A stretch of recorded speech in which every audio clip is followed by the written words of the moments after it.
Hi everyone, I know you are watching this content to accompany your sleep. So before we start, I want to know where you are watching from and what time you are watching. Also, don't forget to like, comment, and subscribe. Let's jump straight into the story. Story 1. In the quiet town of Valley Springs, California, a tragic event unfolded in 2013 that would forever alter the lives of its residents. The central figure in this harrowing tale is Layla Fowler, a 12-year-old girl whose life was cut short under mysterious and heartbreaking circumstances. Layla was known in her community as a bright and cheerful young girl. She had a passion for reading and was an active participant in her school's extracurricular activities. Her family, consisting of her father, Barney Fowler, her stepmother, and her older brother, were well regarded in the community. The Fowlers lived in a modest home on Ripon Road, surrounded by neighbors who described them as friendly and close-knit. On April 27, 2013, the tranquility of Valley Springs was shattered. Layla's 12-year-old brother, whose name is withheld due to his age, called 911, reporting that an intruder had entered their home and attacked his sister. According to his account, he was alone with Layla when he encountered a tall man with long gray hair fleeing the scene. He then discovered his sister suffering from multiple stab wounds. Despite immediate medical attention, Layla succumbed to her injuries. The initial response from law enforcement was swift. A manhunt ensued, with officers canvassing the area based on the brothers' description of the alleged intruder. The community was on edge, with many fearing that a dangerous individual was on the loose. Schools were placed on lockdown, and residents were urged to remain vigilant. As the investigation progressed, inconsistencies began to emerge in the brothers' account. Forensic evidence from the crime scene did not align with the presence of an outside intruder.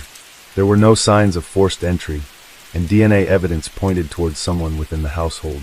After thorough investigation and mounting evidence, the brother was arrested on May 11, 2013, and charged with second-degree murder. The arrest sent shockwaves through the community, as residents grappled with the revelation that the tragedy was not the result of an external threat, but stemmed from within the family. The legal proceedings that followed were complex and emotionally charged. Given the brother's age, the case was initially handled in juvenile court. However, due to the severity of the crime, prosecutors sought to have him tried as an adult. This decision sparked debates about the juvenile justice system and the appropriate handling of serious crimes committed by minors. In September 2015, after a lengthy trial, the brother was found guilty of second-degree murder. He was sentenced to a juvenile facility, with the possibility of being held until the age of 23. The verdict brought a measure of closure to the community, but the emotional scars remained. The Fowler family, once seen as a pillar of the community, was now fractured by an unimaginable tragedy. The case of Layla Fowler serves as a somber reminder of the complexities and hidden struggles that can exist within families. It underscores the importance of mental health awareness and the need for open dialogues to address underlying issues before they escalate into irreversible actions. For the residents of Valley Springs, the memory of that fateful day in 2013 remains a poignant chapter in their collective history. As the news of Layla Fowler's murder spread across the small town of Valley Springs, a palpable sense of fear and grief settled over the community. Parents clutched their children a little tighter, doors that were once left unlocked were now bolted shut, and whispers of a violent intruder filled the air. The idea that a stranger had broken into a home in broad daylight and murdered an innocent 8-year-old girl sent shockwaves through the town. Law enforcement immediately launched a manhunt, bringing in K-9 units, helicopters, and dozens of officers from surrounding areas. Neighbors were interviewed, their homes searched, and tips poured in from concerned citizens. At first, the entire investigation hinged on the testimony of Layla's 12-year-old brother. He had called 911 in a frantic voice, reporting that an intruder had entered their home and attacked his sister. He described the suspect as a tall man with long gray hair, dressed in dark clothing, running away from the scene. Authorities scoured the town for anyone matching the description. Residents were asked to check their security cameras, and roadblocks were set up to catch any potential suspects trying to flee. For days, the community remained on high alert, convinced that a killer was roaming free. The Fowler family, already devastated by Layla's death, was placed under immense scrutiny. Her father, Barney Fowler, made tearful pleas for the killer to come forward, while Layla's stepmother expressed her anguish on social media, describing the nightmare their family was enduring. Candlelight vigils were held in Layla's honor, with hundreds of people showing up to mourn the loss of the young girl. Posters with the suspect's description were plastered around town, and residents anxiously awaited an arrest. But as the investigation progressed, something didn't add up. Detectives working the case began noticing inconsistencies in the brother's story. His timeline of events kept shifting, and his emotional responses appeared forced. The forensic evidence at the scene raised more questions than answers. There were no signs of forced entry, no footprints from an unknown person, and no evidence of an intruder's presence. The murder weapon, a knife from the family's kitchen, had no fingerprints except for those belonging to the household members. Even more troubling, DNA results did not match anyone outside of the home. As law enforcement turned their focus inward, the brother's behavior became increasingly suspicious. Friends and classmates described him as quiet and withdrawn, but no one could believe he was capable of such an act. Teachers recalled moments where he displayed frustration and anger, but nothing that indicated a violent nature. However, detectives uncovered troubling internet searches on the family's computer, searches related to crime, murder, and forensic evidence. After nearly 2 weeks of investigation, on May 11, 2013, the authorities made a shocking announcement. Layla's brother was being arrested and charged with second-degree murder. The revelation sent shockwaves through the town. People who had once rallied behind the boy, believing his story of an intruder, were now faced with the horrifying reality that Layla's murderer had been inside the home all along. In court, the prosecution painted a grim picture. They argued that the murder was an impulsive act of rage, not premeditated but fueled by frustration and anger. The defense, on the other hand, claimed that the boy was too young to fully comprehend his actions and that he did not have the intent to kill his sister. The case quickly became a heated debate about juvenile justice. Should a 12-year-old be tried as an adult for such a heinous crime? Psychological evaluations were ordered, and experts debated whether the boy exhibited signs of deeper psychological issues. His legal team pushed for rehabilitation over punishment, arguing that he was still a child who could be reformed. Meanwhile, Layla's grieving family struggled to make sense of what had happened. How could a brother, someone she had grown up with and trusted, be responsible for her death? What had driven him to such an unthinkable act?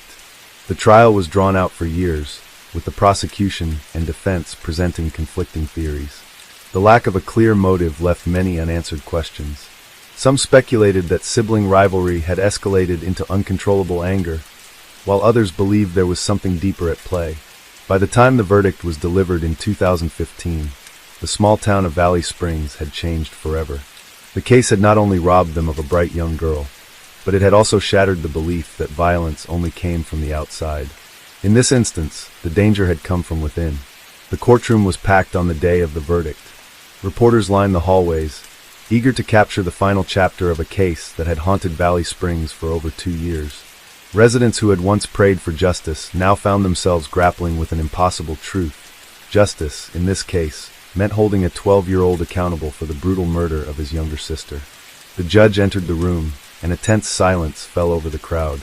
The prosecution had spent months meticulously piecing together the evidence, painting a grim picture of a crime committed in a moment of uncontrolled rage. They argued that despite the boy's age, the severity of his actions warranted punishment. The defense, on the other hand, pleaded for leniency, emphasizing his young mind, his lack of criminal history, and the possibility of rehabilitation. Experts had weighed in, analyzing his psychological state, his capacity for understanding right from wrong, and whether he posed a continued threat to society. When the judge finally spoke, his voice was steady but heavy with the weight of the decision. He found the boy guilty of second-degree murder, sentencing him to a juvenile facility until the age of 23. A gasp rippled through the courtroom. The punishment was harsh for a child, but not nearly as severe as it could have been had he been tried as an adult. He would not face life in prison, but he would spend the rest of his adolescence behind bars. Layla's family sat in silence. Her father, Barney Fowler, stared ahead blankly, his face lined with exhaustion. His son, once a boy he had tucked into bed and taken to school, was now being led away in handcuffs. His daughter, once full of life and laughter, was gone forever. How had his family come to this? What had gone wrong? Outside the courthouse, the reaction was divided. Some believed justice had been served, while others felt that no child should be locked away for over a decade, no matter the crime. Debates erupted across the country about how the legal system should handle violent offenses committed by minors. Was it possible for a child who had committed such a brutal act to be rehabilitated? Could he ever reintegrate into society? Or was he destined to remain a danger forever? Over the next few months, life in Valley Springs slowly began to settle into a new normal, though the scars of the tragedy remained. The Fowler family's once warm home sat empty for a long time, a painful reminder of the nightmare that had unfolded within its walls. The whispers that had once filled the town eventually faded, but the memory of what had happened never truly left. At the juvenile facility, the boy remained mostly quiet. He rarely spoke about the crime, and when he did, his answers were vague, lacking the remorse people hoped to hear. Was he too young to fully grasp the gravity of his actions, or was he choosing to bury the truth deep inside himself? Psychologists worked with him, trying to unravel the layers of his mind, searching for answers to the questions that still haunted his family and the community. Layla's room remained untouched for months after her death. Her bed was still neatly made, her favorite stuffed animals arranged just as she had left them. Her stepmother found herself standing in the doorway often, unable to move forward, but unable to turn away. Eventually, the family packed up and moved away, unable to bear the weight of their sorrow in a town where every corner held a memory. For the people of Valley Springs, the murder of Layla Fowler was more than just a tragic crime. It was a painful lesson about the hidden darkness that can exist in even the most seemingly ordinary families. Parents, once confident in the safety of their homes, now looked at their children with new, unspoken fears. They wondered what warning signs they had missed, what unspoken anger might be festering behind innocent faces. By the time the boy turned 18, discussions began about what would happen when he was eventually released. Would he be rehabilitated? Would he be able to reintegrate into the world? Or would he carry the shadow of his crime with him forever? Some believed he deserved a second chance. Others believed he could never be trusted again. In the years that followed, the tragedy of Layla Fowler faded from national headlines, but in Valley Springs, it remained an open wound. The community never truly healed. How could they, when a young girl was buried too soon, and the person responsible was supposed to be the one who loved her most? The finality of the case did not bring the closure people had hoped for. Justice had been served, but justice could not bring Layla back. Justice could not undo the pain her family endured.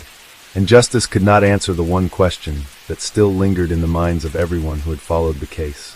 Why? Why had a brother turned against his sister? What had truly happened in that house on the day of her murder?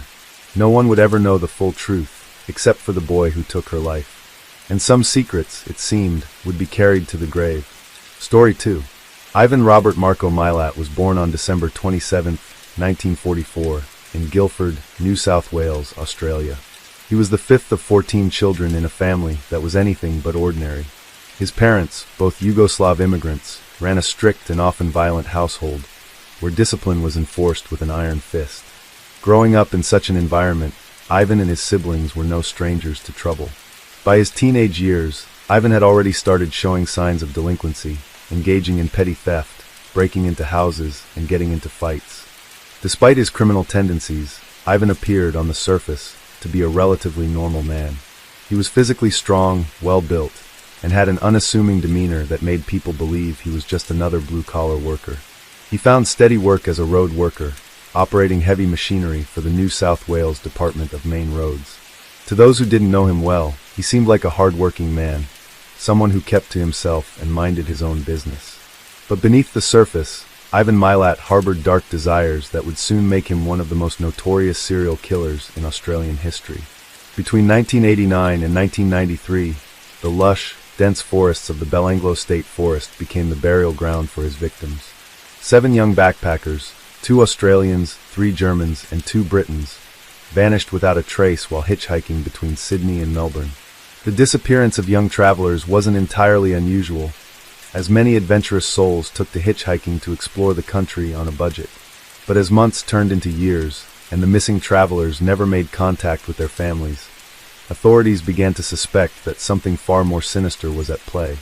The first major break in the case came in September 1992, when 2 runners stumbled upon a horrifying discovery in the Belanglo State Forest. The decomposed bodies of British backpackers Caroline Clark and Joanne Walters were found in shallow graves. Joanne had been stabbed multiple times in a frenzied attack, while Caroline had been shot at least 10 times in the head. The brutal nature of the murders shocked the public, and police feared they had a serial killer on their hands. A year later, in October 1993, another grim discovery was made. The remains of 3 more victims, Gabor Neugebauer, Anya Habschied, and Deborah Everest, were found in the same forest. Each of them had been subjected to horrific violence.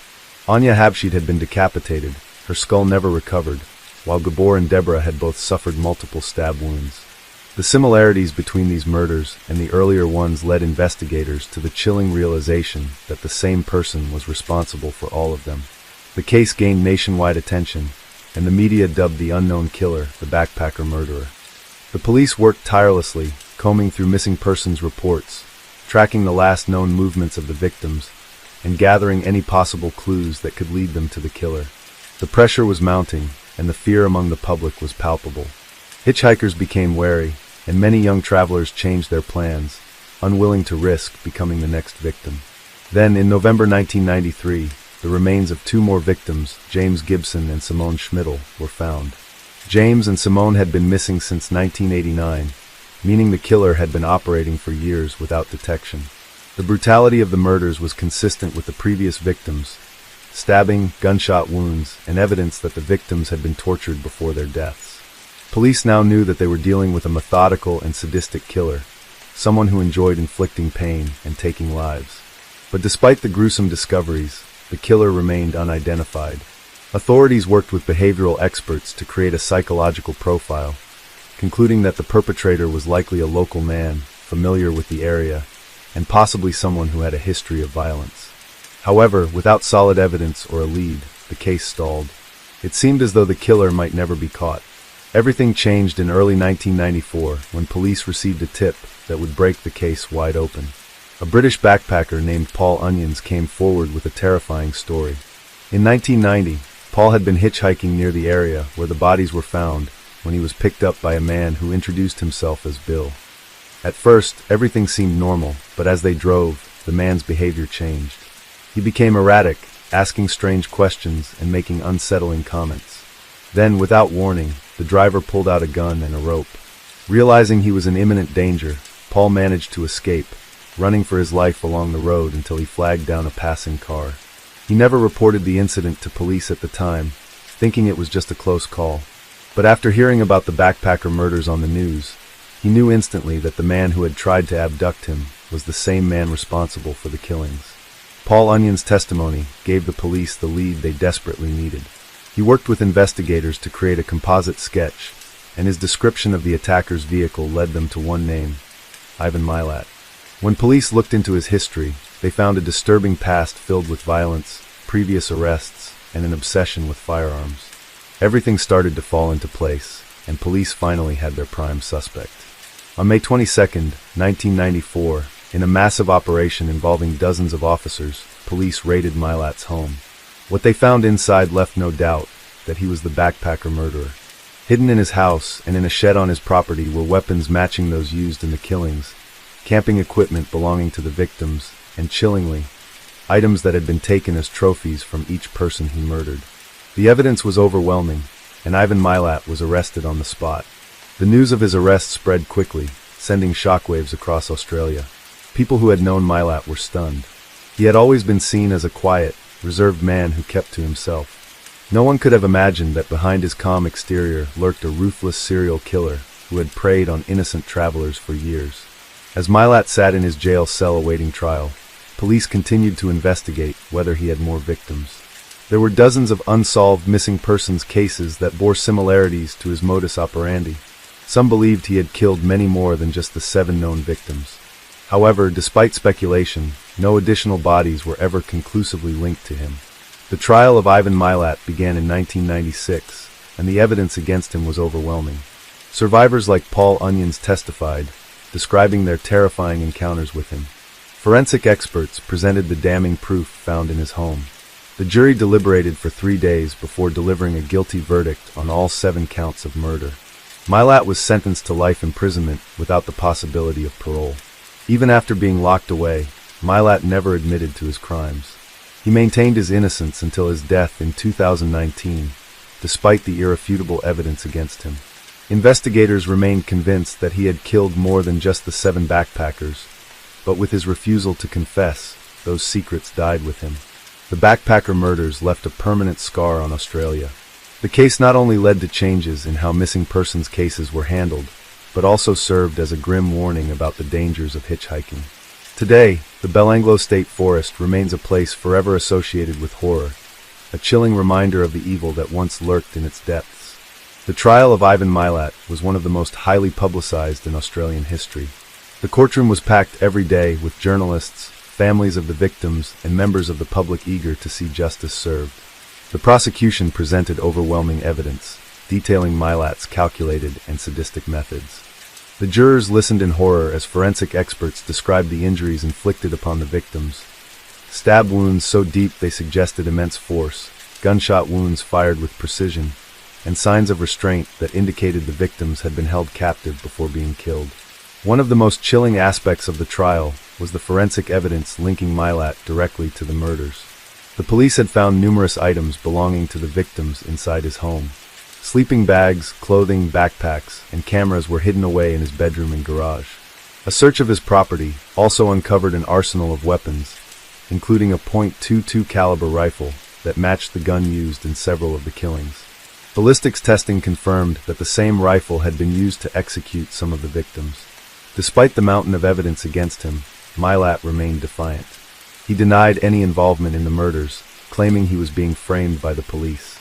His legal team attempted to argue that the evidence had been planted and that there was no direct proof linking him to the killings. But their defense quickly fell apart as more damning testimony came to light. One of the most critical witnesses was Paul Onions, the British backpacker who had survived a terrifying encounter with Milat in 1990. Taking the stand, Paul recounted in detail how Milat had picked him up while he was hitchhiking south of Sydney. At first, Milat had seemed friendly, engaging in casual conversation and asking about Paul's travels. But as they drove, his demeanor changed. He became silent, his grip on the steering wheel tightening. Then, without warning, he pulled out a gun and a length of rope. Paul knew he was in danger. Thinking quickly, he unbuckled his seatbelt and flung himself out of the moving car, running as fast as he could along the highway. Shots rang out behind him, but he didn't stop. He flagged down another driver, who helped him escape. At the time, he hadn't gone to the police, believing he was just lucky to be alive. But years later, when he saw news reports about the backpacker murders, he knew immediately that Ivan Milat was the man who had tried to kill him. Paul's testimony was devastating for the defense. His detailed description of Milat's vehicle, his mannerisms, and the way he had threatened him matched exactly with what investigators had pieced together about the killer's behavior. It was the missing link that tied Milat to the murders beyond any reasonable doubt. Throughout the trial, the families of the victims sat in the courtroom, listening to the gruesome details of how their loved ones had been brutally murdered.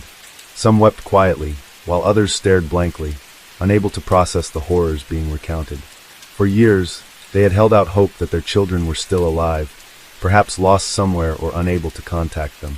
Now they were faced with the undeniable truth. These young travelers had met a terrifying and painful end at the hands of a sadistic predator. The media coverage of the trial was relentless. Newspapers printed front-page stories about the evidence, the testimonies, and the grisly nature of the crimes. Television networks ran special reports analyzing every detail of Milat's past, his possible motivations, and the methods he had used to lure his victims. The public was both horrified and fascinated by the case, with many struggling to comprehend how a man who had seemed so ordinary could be responsible for such unspeakable acts of violence. As the prosecution continued to build their case, more disturbing details emerged about Milat's personal life. Former acquaintances and family members described him as controlling and prone to sudden fits of rage. Some recalled instances where he had expressed disturbing fantasies about harming people, though no one had taken him seriously at the time. His ex-wife testified that he had been abusive during their marriage, often brandishing weapons and making threats. She admitted that she had been afraid of him, but never imagined he was capable of murder. The psychological profile of Ivan Milat painted a picture of a cold-blooded killer who took pleasure in inflicting pain. Experts suggested that he had likely been hunting for victims long before the backpacker murders began. His knowledge of remote areas, his access to weapons, and his ability to manipulate people made him a highly dangerous predator. There was even speculation that he might have had accomplices, as some of the evidence suggested multiple people could have been involved. However, Milat never implicated anyone else, and no other arrests were made in connection with the case. After weeks of testimony and evidence presentation, the trial finally neared its conclusion. The jury deliberated for 3 days before reaching a verdict. When they returned to the courtroom, the atmosphere was tense. The families of the victims held hands, bracing themselves for the moment they had been waiting for. The foreman of the jury stood and announced the verdict: guilty on all 7 counts of murder. Gasps and quiet sobs filled the room as the weight of the decision sank in. The judge wasted no time in sentencing Ivan Milat to life imprisonment without the possibility of parole. He would spend the rest of his life behind bars, never to walk free again. Milat showed no emotion as the sentence was read. He remained expressionless, as if he had already accepted his fate. But even after being convicted, he continued to maintain his innocence, refusing to admit to the killings despite the overwhelming evidence against him. The families of the victims expressed relief that justice had been served, though the pain of their loss would never fully heal. Some found solace in knowing that Milat would never be able to harm anyone again, while others struggled with the lingering questions. Why had he chosen their loved ones? What had driven him to commit such horrific crimes? In the years that followed, speculation continued about whether Milat had more victims. Investigators reopened several cold cases involving missing persons who had disappeared under similar circumstances. Though no definitive links were ever established, many believed that the true extent of Milat's crimes would never be fully known. While Milat rotted away in prison, the impact of his crimes lingered. The case led to significant changes in how missing persons cases were handled in Australia, as well as increased awareness about the dangers of hitchhiking. The once peaceful Belanglo State Forest, which had been a place of adventure for campers and travelers, became forever associated with horror and death. Milat spent his remaining years in solitary confinement, his health deteriorating as he aged. In 2019, after being diagnosed with terminal cancer, he was transferred to a hospital for treatment. Even in his final days, he refused to admit his guilt, taking his secrets to the grave. The backpacker murders remain one of the darkest chapters in Australian history. The case is a chilling reminder that true evil can exist behind the most ordinary of facades. For those who lost their loved ones, the pain never fully faded. Their children had set out on journeys of adventure, only to cross paths with a monster lurking in the shadows, waiting for his next victim. Even with Ivan Milat locked away for life, the horrors he inflicted left scars that could never fully heal. The families of the victims spent years trying to come to terms with their loss, grappling with the unimaginable suffering their loved ones endured in their final moments. Some sought therapy, some found solace in activism, pushing for better safety measures for backpackers and travelers. Others, however, remained trapped in their grief, unable to move past the knowledge that their children had fallen prey to one of the most sadistic killers in Australian history. As time passed, the legend of the backpacker murderer grew. Books, documentaries, and films explored the case in excruciating detail, trying to piece together what had driven a seemingly normal man to commit such monstrous acts. Investigators and crime experts speculated endlessly about whether Milat had killed more than just the 7 confirmed victims.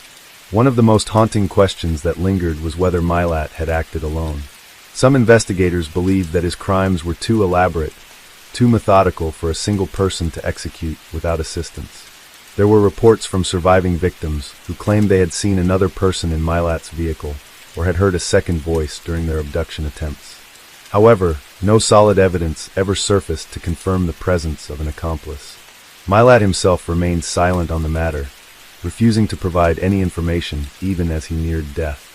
For years, the Belanglo State Forest remained a place of eerie silence, forever tainted by the horror buried beneath its trees. Some travelers avoided it entirely, unwilling to step foot in a place where so many had suffered. Others, however, were drawn to it, their curiosity outweighing their fear. True crime enthusiasts, journalists, and even ghost hunters ventured into the forest, searching for traces of the past, for some lingering presence of the souls lost there. In prison, Milat maintained the same cold arrogance he had displayed during his trial.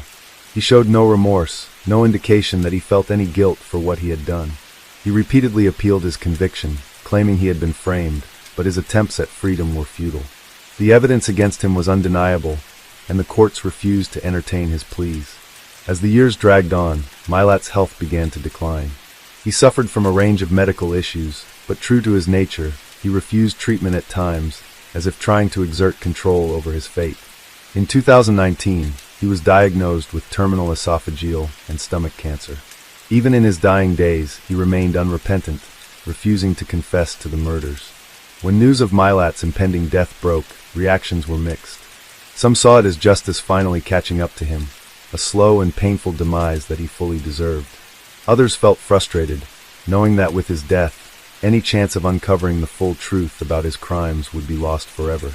Investigators made one last attempt to extract a confession from him, to get answers for the families who still had questions. But Milat refused, taking whatever secrets he had to the grave. On October 27, 2019, Ivan Milat died in a secure wing of Sydney's Long Bay prison. His death did not bring closure, nor did it erase the pain he had caused. The families of his victims did not celebrate. There was no joy in the death of a monster, only the lingering sorrow of lives taken too soon.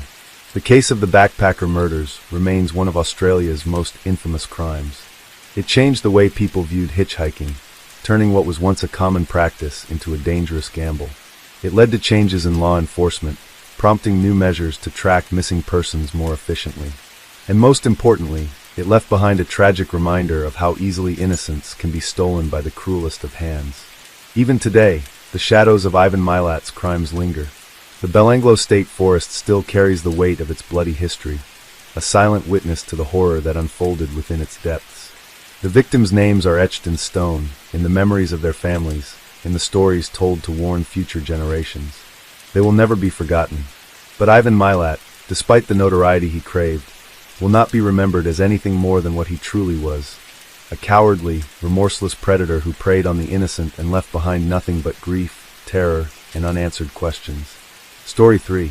In the bustling city of Mumbai, India, a heinous crime unfolded in 2013 that would shock the nation and ignite widespread discussions about women's safety.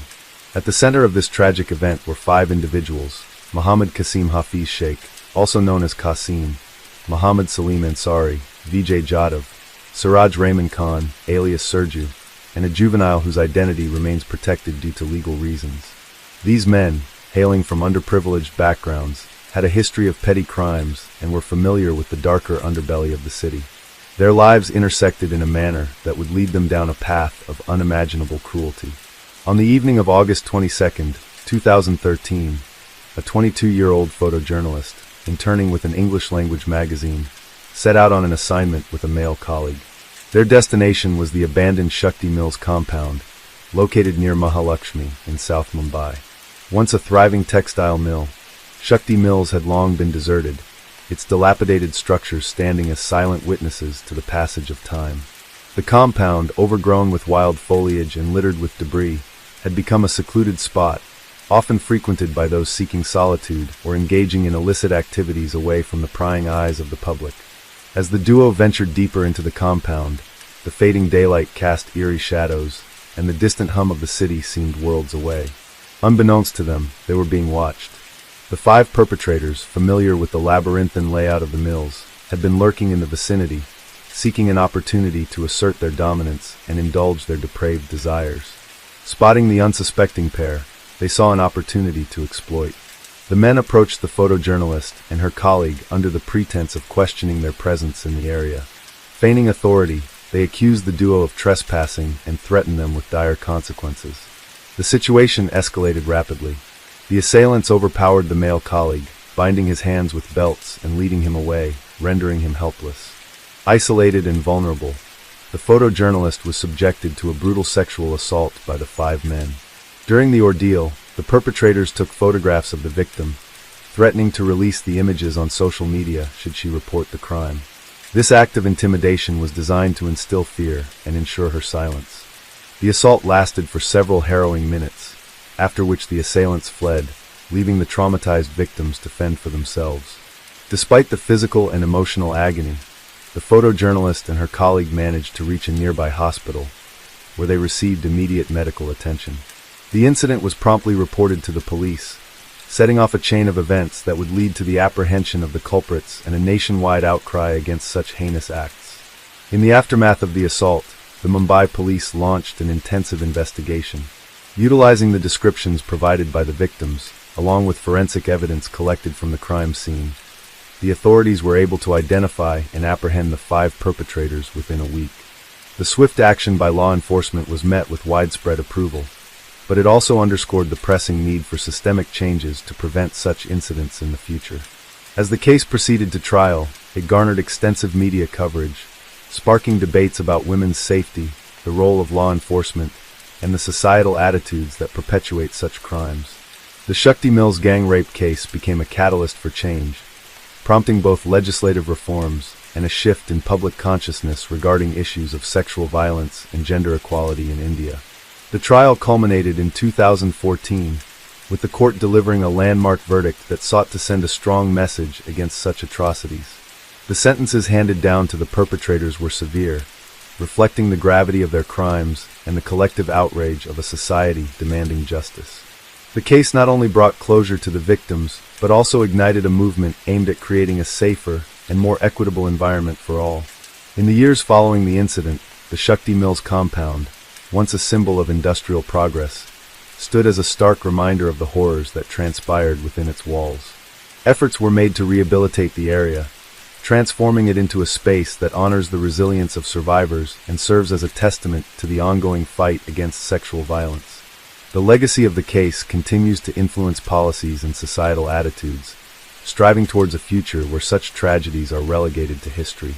The arrest of the 5 perpetrators in the Shakti Mills gang rape case was only the beginning of a long and painful journey toward justice. Mumbai police, under immense public pressure, ensured that no stone was left unturned in their investigation. In a city known for its resilience, the horrifying nature of this crime struck a deep nerve, igniting protests, discussions, and demands for swift justice. After the victim and her colleague reported the assault, police immediately launched a manhunt. The survivors' detailed testimony, along with the forensic evidence collected from the crime scene, played a crucial role in identifying the culprits. CCTV footage from surrounding areas also helped track the movements of the suspects, narrowing down their location. Within 72 hours, authorities had rounded up all 5 attackers. The juvenile suspect was apprehended first, and his confession led to the arrest of the others. During interrogation, the men showed no remorse. Initially, they attempted to deny any involvement, but when confronted with overwhelming evidence, including DNA samples collected from the crime scene and the victim's clothing, they had no choice but to confess. Their statements revealed a horrifying truth. This was not the first time they had committed such an atrocity. Just a month earlier, they had assaulted another woman in the same abandoned mill under eerily similar circumstances. The revelation sent shockwaves through the nation. The brutality of the crime, combined with the chilling realization that these men were repeat offenders, sparked massive outrage. Citizens took to the streets, demanding stricter laws and expedited trials for rape cases. The memory of the 2012 Delhi gang rape case was still fresh in the minds of many, and now, another horrific crime had unfolded in one of the country's biggest cities. The question arose, was India doing enough to protect its women? As the case moved to trial, the prosecution meticulously built its argument. The evidence was irrefutable. DNA samples linked the men directly to the crime, and their own admissions only cemented their guilt. The medical examination of the victim further corroborated the prosecution's case, detailing the injuries inflicted during the assault. One of the most damning pieces of evidence was the mobile phone records of the accused. These records placed them at the crime scene during the time of the attack, eliminating any possibility of mistaken identity. The police also recovered photographs taken by the perpetrators during the assault, which they had used to blackmail their victims into silence. These images, found on the mobile phones of the accused, were presented in court, further proving their guilt. As the trial progressed, the victim's testimony became the centerpiece of the prosecution's case. In a closed courtroom, she recounted the horrifying ordeal, her voice unwavering despite the trauma she had endured. Her courage in facing her attackers head-on was praised by activists, legal experts, and the general public. Meanwhile, the defense struggled to build a case. They attempted to argue that the confessions had been coerced, and that there was no direct witness to the crime apart from the victim and her colleague. However, the forensic evidence was overwhelming, and the judge quickly dismissed any claims of wrongful arrest. Public interest in the case remained high. Every hearing was followed closely by the media, and social activists continued to push for harsher punishments for sexual crimes. The case became a symbol of the larger battle against gender-based violence in India, highlighting the urgent need for systemic changes. Legal experts debated the appropriate punishment for the perpetrators. The 2013 Criminal Law Amendment Act, passed in response to the Delhi gang rape case, had introduced stricter penalties for sexual offenses, including the death penalty for repeat offenders. The Shakti Mills case became the first instance where this law would be tested. If found guilty, the perpetrators could face the harshest sentence possible under Indian law. As the trial neared its conclusion, the tension in the courtroom was palpable. The families of the accused watched in silence, some in disbelief, others with tears in their eyes. Their sons, brothers, and husbands had committed an unthinkable crime, and now they were about to face the full force of the law. The victim, meanwhile, chose to remain out of the public eye. She had suffered immensely, yet she had shown remarkable strength. Despite the trauma, she had continued her career, refusing to let the crime define her life. Her resilience inspired many, turning her into a symbol of courage in the face of adversity. Finally, after months of hearings, the court was ready to deliver its verdict. The entire country waited with bated breath, hoping for justice, hoping that this time, the system would not fail. The Shakti Mills gang rape case had become more than just a trial. It had become a defining moment in India's fight against sexual violence. The final verdict in the Shakti Mills gang rape case came in early 2014, and it reverberated across the country. The courtroom was filled with tension as the judge read out the sentences for each of the 5 accused. The atmosphere was thick with anticipation, as both supporters and critics of the legal system waited to hear the fate of the men who had so violently and brutally assaulted the photojournalist.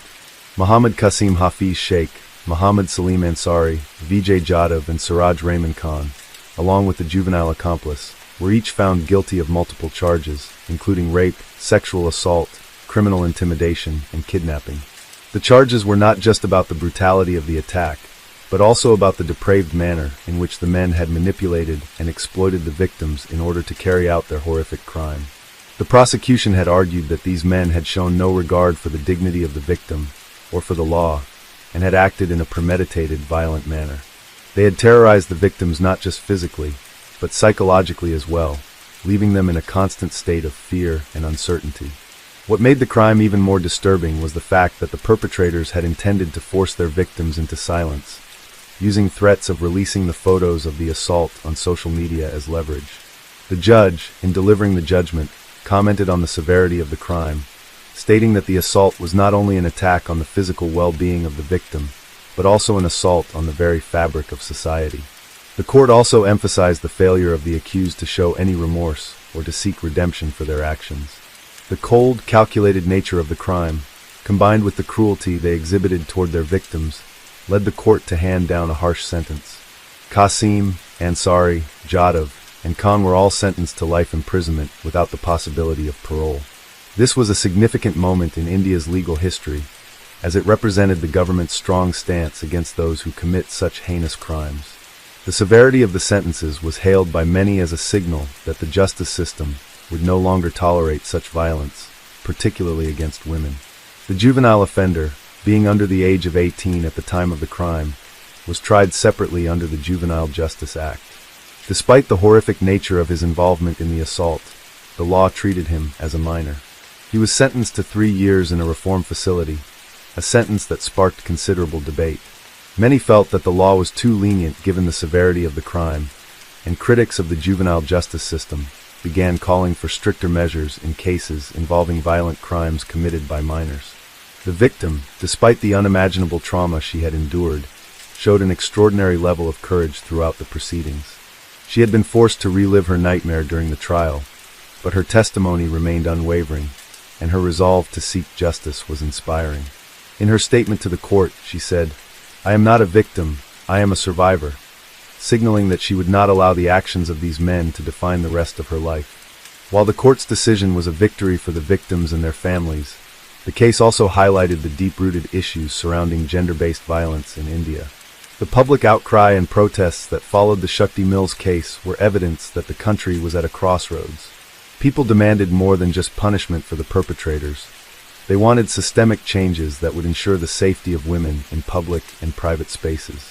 Activists and human rights organizations rallied to raise awareness about the need for better protection for women. The Shakti Mills case ignited a renewed sense of urgency in the fight for stricter laws against sexual assault, as well as better enforcement of existing laws. In the wake of the verdict, the case spurred legal reforms. Indian authorities strengthened the laws surrounding sexual offenses, including enhancing penalties for those convicted of sexual violence. The country also took steps to improve the safety of women in public spaces, introducing measures like better street lighting, emergency helplines, and campaigns aimed at educating the public about consent and respect for women. The media coverage of the case also played a significant role in changing societal attitudes. News outlets and social media platforms used their influence to keep the conversation alive, highlighting the importance of consent, the rights of women, and the urgent need to end the culture of impunity surrounding sexual violence. However, despite these reforms and public awareness campaigns, the fight for women's safety in India remains an ongoing struggle. The Shakti Mills case was just one among many high-profile crimes, and while it spurred change, it also showed how much more work needed to be done. The conviction of the perpetrators was important, but it was only one small part of the larger challenge of creating a safer society for women. The victim's story, her bravery, and her refusal to be silenced became a beacon of hope for others facing similar hardships. In the years that followed, she continued to advocate for women's rights, becoming an outspoken figure in the fight against sexual violence. Her experience, though harrowing, ultimately became a source of strength for the growing movement calling for justice and reform. As for the Shakti Mills compound, the site of the crime became a symbol of both the horrors of sexual violence and the resilience of the survivors. Though the physical space was eventually demolished, its place in history as the backdrop to such a brutal crime is etched into the collective memory of the country. The Shakti Mills case, like many others before it, was a stark reminder that society must continue to challenge the deep-seated norms that enable gender violence to persist. It reinforced the need for stronger laws, better protection for victims, and a cultural shift towards greater respect and equality. It was a turning point, but the work to ensure a safer future for all women continued. Story 4. In 2013, a brutal and high-profile criminal case unfolded in the Philippines, revolving around Jason Ivler, a 28-year-old Filipino-American man with a troubled history. Born to a well-off businessman and a socialite mother, Ivler's life appeared promising on the surface. However, beneath the facade of privilege, he was known for his reckless behavior, violent tendencies, and numerous legal issues. His upbringing, once seen as a marker of success, could not shield him from the darker aspects of his personality. His history of violent confrontations and run-ins with the law eventually escalated to a series of horrific acts that would leave an indelible mark on the nation. Jason Ivler's criminal journey began with smaller offenses, but his life took a deadly turn in November 2012, when he became involved in a road rage incident that would claim the life of Renato Rene de Guzman, a government employee. The incident took place in Quezon City, a bustling part of Metro Manila, and quickly captured the attention of the public due to its senseless brutality. On the fateful day of November 18th, Ivler, driving a black Honda CR-V, got into a heated exchange with de Guzman while on the road. Ivler reportedly cut off de Guzman's vehicle, and after a brief confrontation between the two drivers, things escalated in an alarming way. Witnesses recall that Ivler, enraged by the disagreement, drew a firearm and shot de Guzman in cold blood. The scene was chilling, a man gunned down in broad daylight in front of his wife and children, a violent act that left de Guzman dead on the spot. After the shooting, Ivler sped off, leaving de Guzman's family behind, traumatized and in shock. The crime was both senseless and horrifying, sparking outrage across the country. What made it even more shocking was the speed with which Ivler fled the scene, vanishing into the city's dense neighborhoods. Despite being a known figure, he managed to evade the authorities for a while, further enraging the public and law enforcement. Ivler's escape only fueled the media frenzy surrounding the case. As the investigation began, it was clear that the authorities were dealing with a dangerous individual. Ivler had a reputation for violence, but what made him particularly menacing was his apparent disregard for human life, even in a situation that could have been resolved without bloodshed. The police launched an intensive manhunt to capture Ivler, knowing that he had a history of evading arrest. They quickly learned that Ivler had gone into hiding, but his whereabouts remained a mystery for several months. Despite the growing attention around his case, Ivler remained elusive, carefully evading capture by changing his location frequently and using his connections to avoid detection. As the investigation progressed, it became clear that Ivler was not only responsible for the murder of de Guzman, but also for a series of other crimes. The authorities uncovered a pattern of violent behavior, including past instances of road rage and threats against other individuals. It was evident that Ivler had become a ticking time bomb, a dangerous individual whose disregard for the law and society had only intensified over the years. Despite the efforts of law enforcement, Ivler continued to elude capture, and his case became one of the most closely followed stories in the Philippines. The nation watched as the search for Ivler continued, with many speculating on how long he could keep his criminal activities hidden from the authorities. His wealthy background and connections had given him an advantage, but the law was closing in. Finally, in early 2013, a break in the case came. Ivler was located and arrested after a standoff with police. His capture marked the end of his brief but deadly crime spree, and the trial that followed would reveal the full extent of his violent actions. Ivler was charged with murder, as well as other related crimes, and his trial was closely followed by the public, eager to see justice served. During the trial, it became clear that Ivler was not only a dangerous criminal, but also a deeply disturbed individual, someone whose actions had been fueled by anger and a sense of entitlement. His defense team attempted to argue that Ivler had acted in self-defense, but the evidence was overwhelming, and the court found him guilty of the murder of Renato de Guzman. The case sparked a national conversation about road rage, violence, and the consequences of unchecked aggression. Ivler's trial brought to light the dangers of allowing anger and resentment to fester unchecked, and it served as a reminder of the fragile line between normalcy and violence. Ivler was eventually sentenced to life imprisonment, a verdict that many saw as just, considering the brutality of his actions. His case became an example of the dangers posed by individuals who, despite their privilege or family connections, could still commit heinous crimes. The murder of Renato de Guzman was senseless, and the loss felt by his family was immeasurable. But it also became a point of reflection for a society grappling with issues of violence, anger, and the need for stronger systems of justice to protect the public. As the country slowly came to terms with the shocking nature of the crime, Ivler's case remained in the public eye, and discussions about violence, mental health, and the role of privilege in criminal behavior continued. Though the case itself was closed, its impact on the collective consciousness of the Philippines was far from over. Following Jason Ivler's arrest, the legal proceedings and the subsequent media coverage captured the attention of the nation, with every development in the case closely followed by both the press and the public. His trial was seen not just as an attempt to bring justice for Renato de Guzman, but also as a test case for the broader issues of road rage and the consequences of unchecked violence in Philippine society. Ivler's background played a key role throughout the investigation and trial. Coming from an affluent and influential family, Ivler had been accustomed to a life of privilege. His father, a well-known businessman, and his mother, a respected socialite, had provided him with a life of luxury. However, this privilege seemed to have contributed to Ivler's sense of entitlement and a lack of accountability for his actions. Throughout his life, he had been allowed to skirt around the law, often using his family's connections to avoid serious consequences for his past violent behavior. As the trial unfolded, Ivler's defense team attempted to portray him as a victim of circumstance, arguing that his actions were a result of stress and external pressures. They even suggested that his behavior was a result of the complex relationship he had with his father, who was often absent from his life, leaving Ivler to navigate a turbulent upbringing largely on his own. But the public, and especially the family of Renato de Guzman, rejected these excuses. The prosecution painted a very different picture of Ivler. They described a man who had a long history of violent outbursts, and who had repeatedly used his anger as a tool for control. According to the prosecution, Ivler's road rage incident was not an isolated event, but part of a dangerous pattern of behavior. They argued that Ivler, when confronted with a minor traffic dispute, had reacted with such uncontrollable rage that he felt entitled to take the life of another person.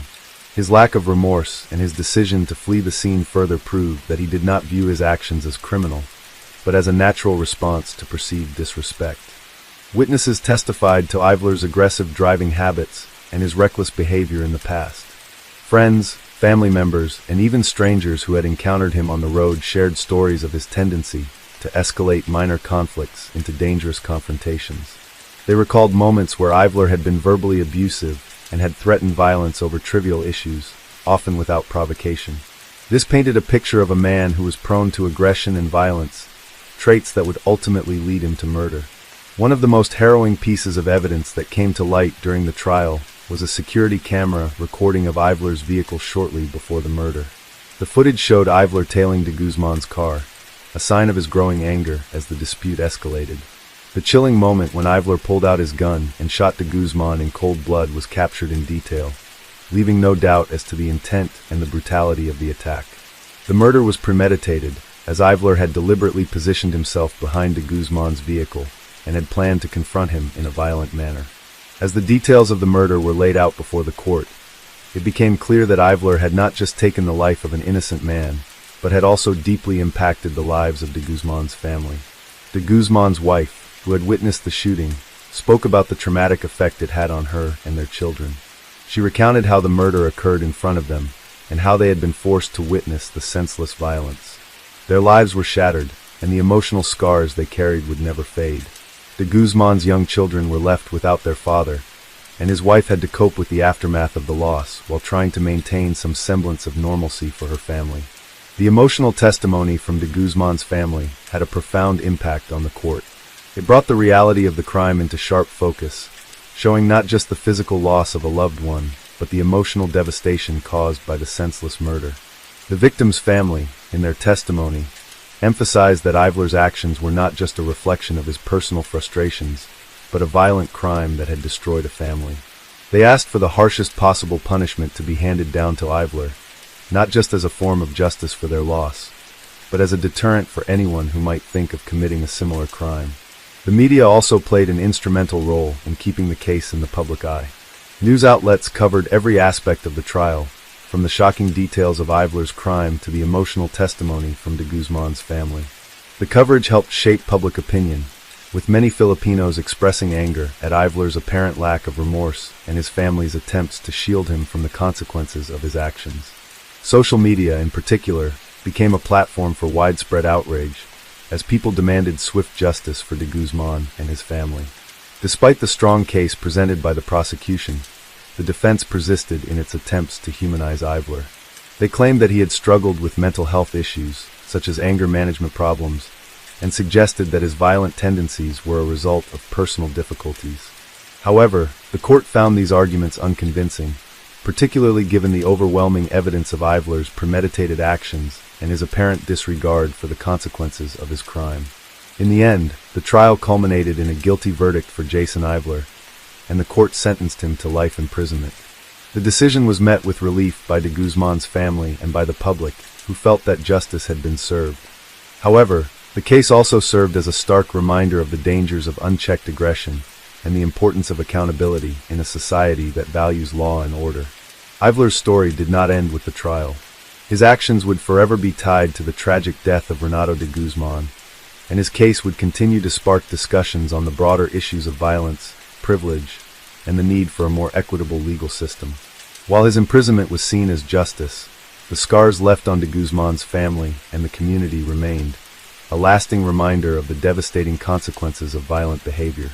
Jason Ivler's conviction and subsequent sentencing marked the conclusion of a long and painful legal battle for the family of Renato de Guzman. But even though the legal proceedings had come to an end, the ripple effects of Ivler's crime would continue to reverberate throughout the nation. The brutal murder had raised serious questions about the increasing rate of violent crimes fueled by road rage, the culture of impunity that protected those in power, and the ability of individuals to escape justice due to their wealth and social status. The Philippines, like many countries, had seen road rage incidents become more frequent in recent years, but the murder of de Guzman brought this issue into sharp focus. It highlighted not just the dangers of aggressive driving, but also the underlying factors that could turn a simple dispute into something far more lethal. Ivler's case became a pivotal moment in the country's struggle with violence in public spaces. Public discourse quickly shifted to include calls for better laws to deal with road rage and harsher penalties for those who committed violent acts on the road. People demanded that the government take action to address these growing concerns. Proposals for stricter regulations on reckless driving and road rage incidents began to surface, and discussions were held about improving the legal system's response to such crimes. Activists and lawmakers alike called for more comprehensive measures, including compulsory anger management programs for repeat offenders and a nationwide campaign to raise awareness about the dangers of road rage. In the aftermath of Ivler's arrest and sentencing, there was a strong push for reforms in the criminal justice system. The case was seen by many as a glaring example of how privilege and wealth could influence the way justice was served. Ivler's ability to avoid capture for months, despite his high-profile crime, raised concerns about how some individuals with powerful connections could manipulate the system to their advantage. Many wondered if the case would have played out differently if Ivler had come from a less privileged background, and whether his family's status had allowed him to evade punishment for so long. For Ivler, the reality of life behind bars was an unimaginable shift from the life of luxury he had once known. His arrest had come at a great cost, and his trial had exposed the true extent of his violent tendencies. But even in prison, Ivler remained defiant. He made little effort to express remorse for his actions, maintaining that the murder was a result of his anger and frustration. His refusal to take responsibility for the crime only deepened the sense of injustice felt by de Guzman's family, who had been forced to relive the trauma of losing their loved one. Renato de Guzman's family, particularly his wife and children, faced an ongoing battle in their own right. While they found some solace in the conviction, the emotional scars from that day would never heal. De Guzman's wife had to navigate the overwhelming grief of losing her husband in such a violent manner, while also supporting their children, who had been forced to witness their father's murder. The trauma they had experienced that day was something that would haunt them for years to come, and the loss of a loving father and husband was a pain that would never truly fade. In the months following Ivler's conviction, the media continued to follow his case, but the focus began to shift to larger societal issues. The case sparked a renewed conversation about the need for a cultural shift in how society viewed anger, entitlement, and the treatment of others on the road. The media spotlight that had initially focused on Ivler as an individual criminal began to shine on the broader social and systemic issues that his crime had exposed. This collective reckoning led to several initiatives aimed at reducing road rage and improving public safety. Community organizations began organizing workshops and seminars to teach drivers about conflict resolution and the dangers of aggressive driving. The government introduced new traffic laws, including a stricter policy for dealing with road rage incidents.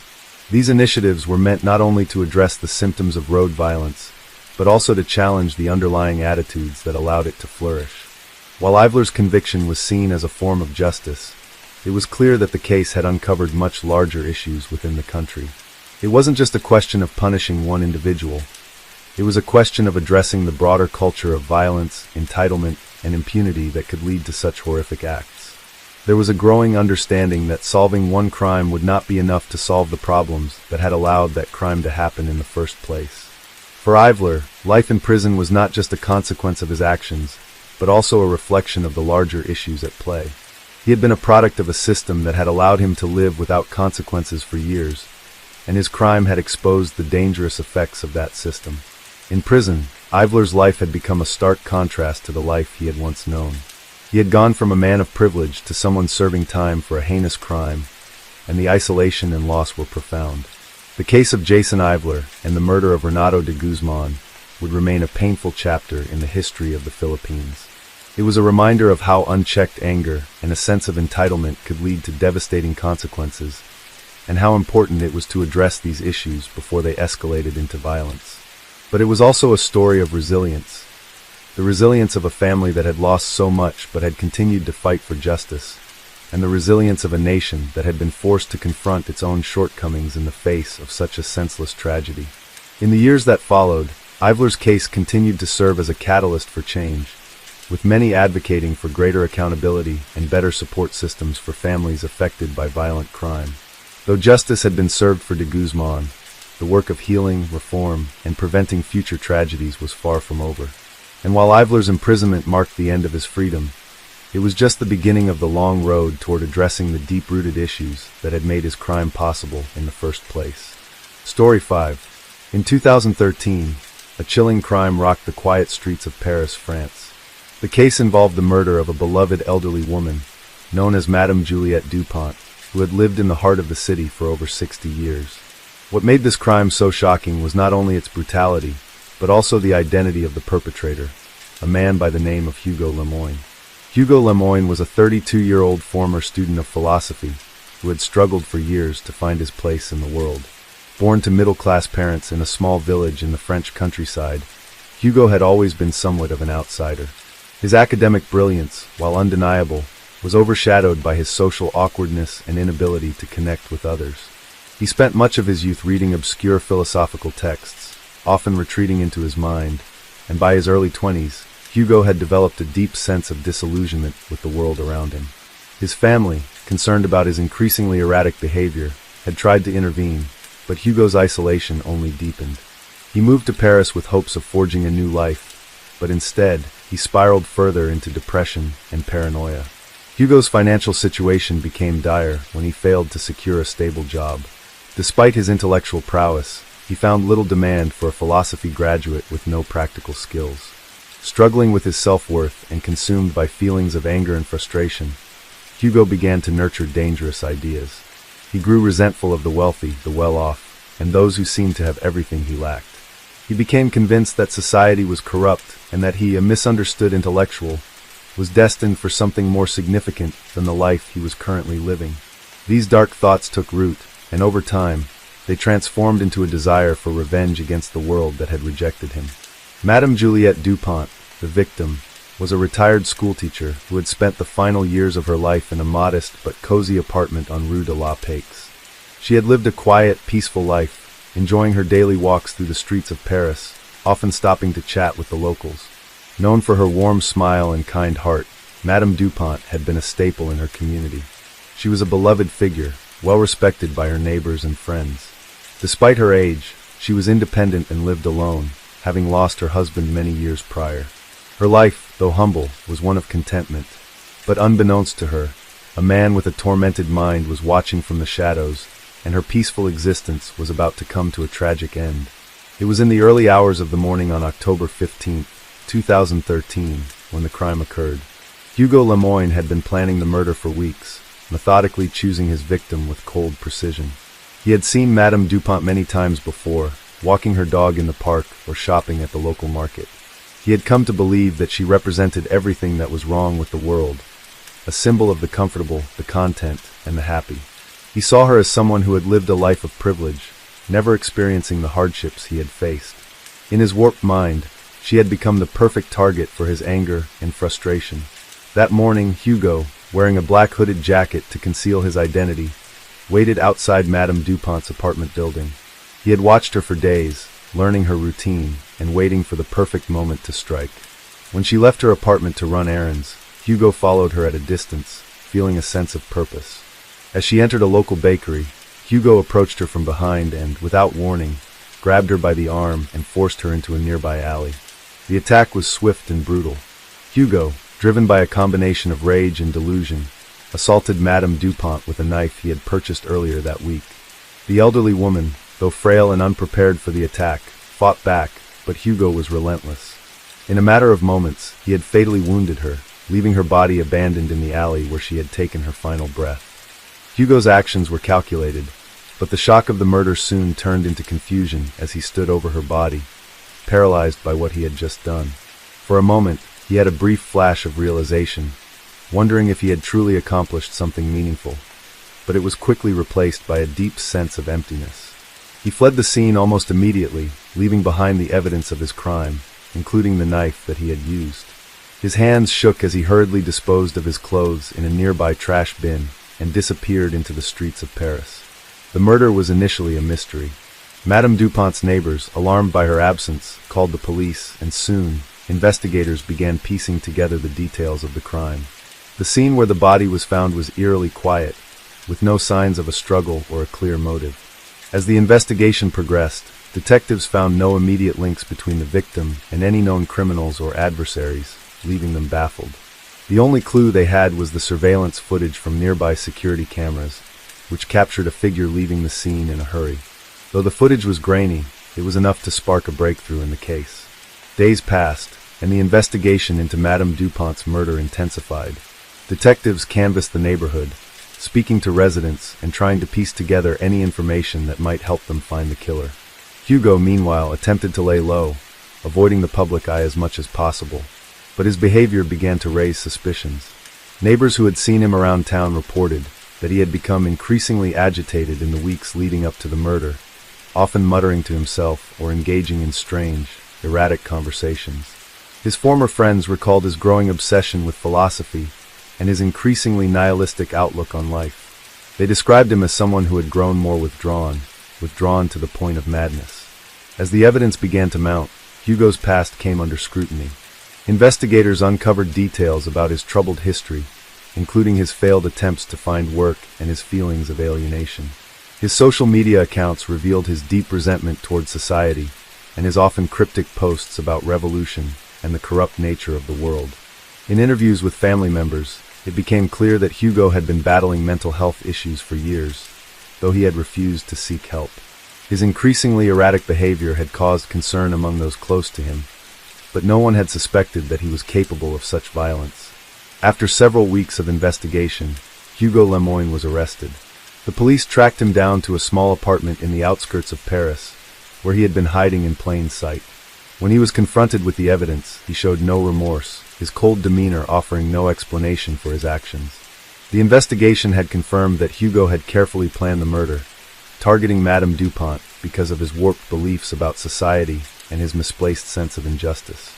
To him, the crime had been an act of revolution, a way to make a statement about the world that had never understood him. As the case unfolded, it became clear that the murder of Madame Dupont was not just an isolated act of violence, but the culmination of years of mental turmoil, alienation, and frustration. Hugo Lemoine's crime would go down as one of the most shocking in recent Parisian history, a tragedy that would forever alter the lives of those who had known Madame Dupont and spark a national conversation about mental health, societal alienation, and the consequences of untreated psychological distress. The arrest of Hugo Lemoine shook Paris to its core, and the investigation into the murder of Madame Juliette Dupont became a focal point for discussions about mental health, violence, and the undercurrents of disillusionment within society. As the details of Hugo's troubled past came to light, the public and the media began to focus not just on the shocking nature of the crime, but on the factors that had driven him to such extremes. How could someone who appeared so unassuming, so intellectual, and so withdrawn turn into a brutal killer? In the days following Hugo's arrest, detectives began to uncover more about his life and the trajectory that led him to commit such a heinous act. His childhood, marked by social isolation, had been a key factor in his emotional development. Raised in a small rural village, Hugo had always been an outsider. Despite his academic success in school, he had never been able to connect with his peers. His obsession with philosophy, while intellectually impressive, further alienated him from others. His family, while loving, struggled to understand his inner turmoil. They hoped that his intellectual pursuits would lead him to a meaningful career, but as Hugo grew older, his sense of purpose became increasingly unclear. Hugo's transition from a bright student to a troubled adult was gradual but unmistakable. His lack of direction led to periods of severe depression, and he often withdrew into himself, distancing himself from family and friends.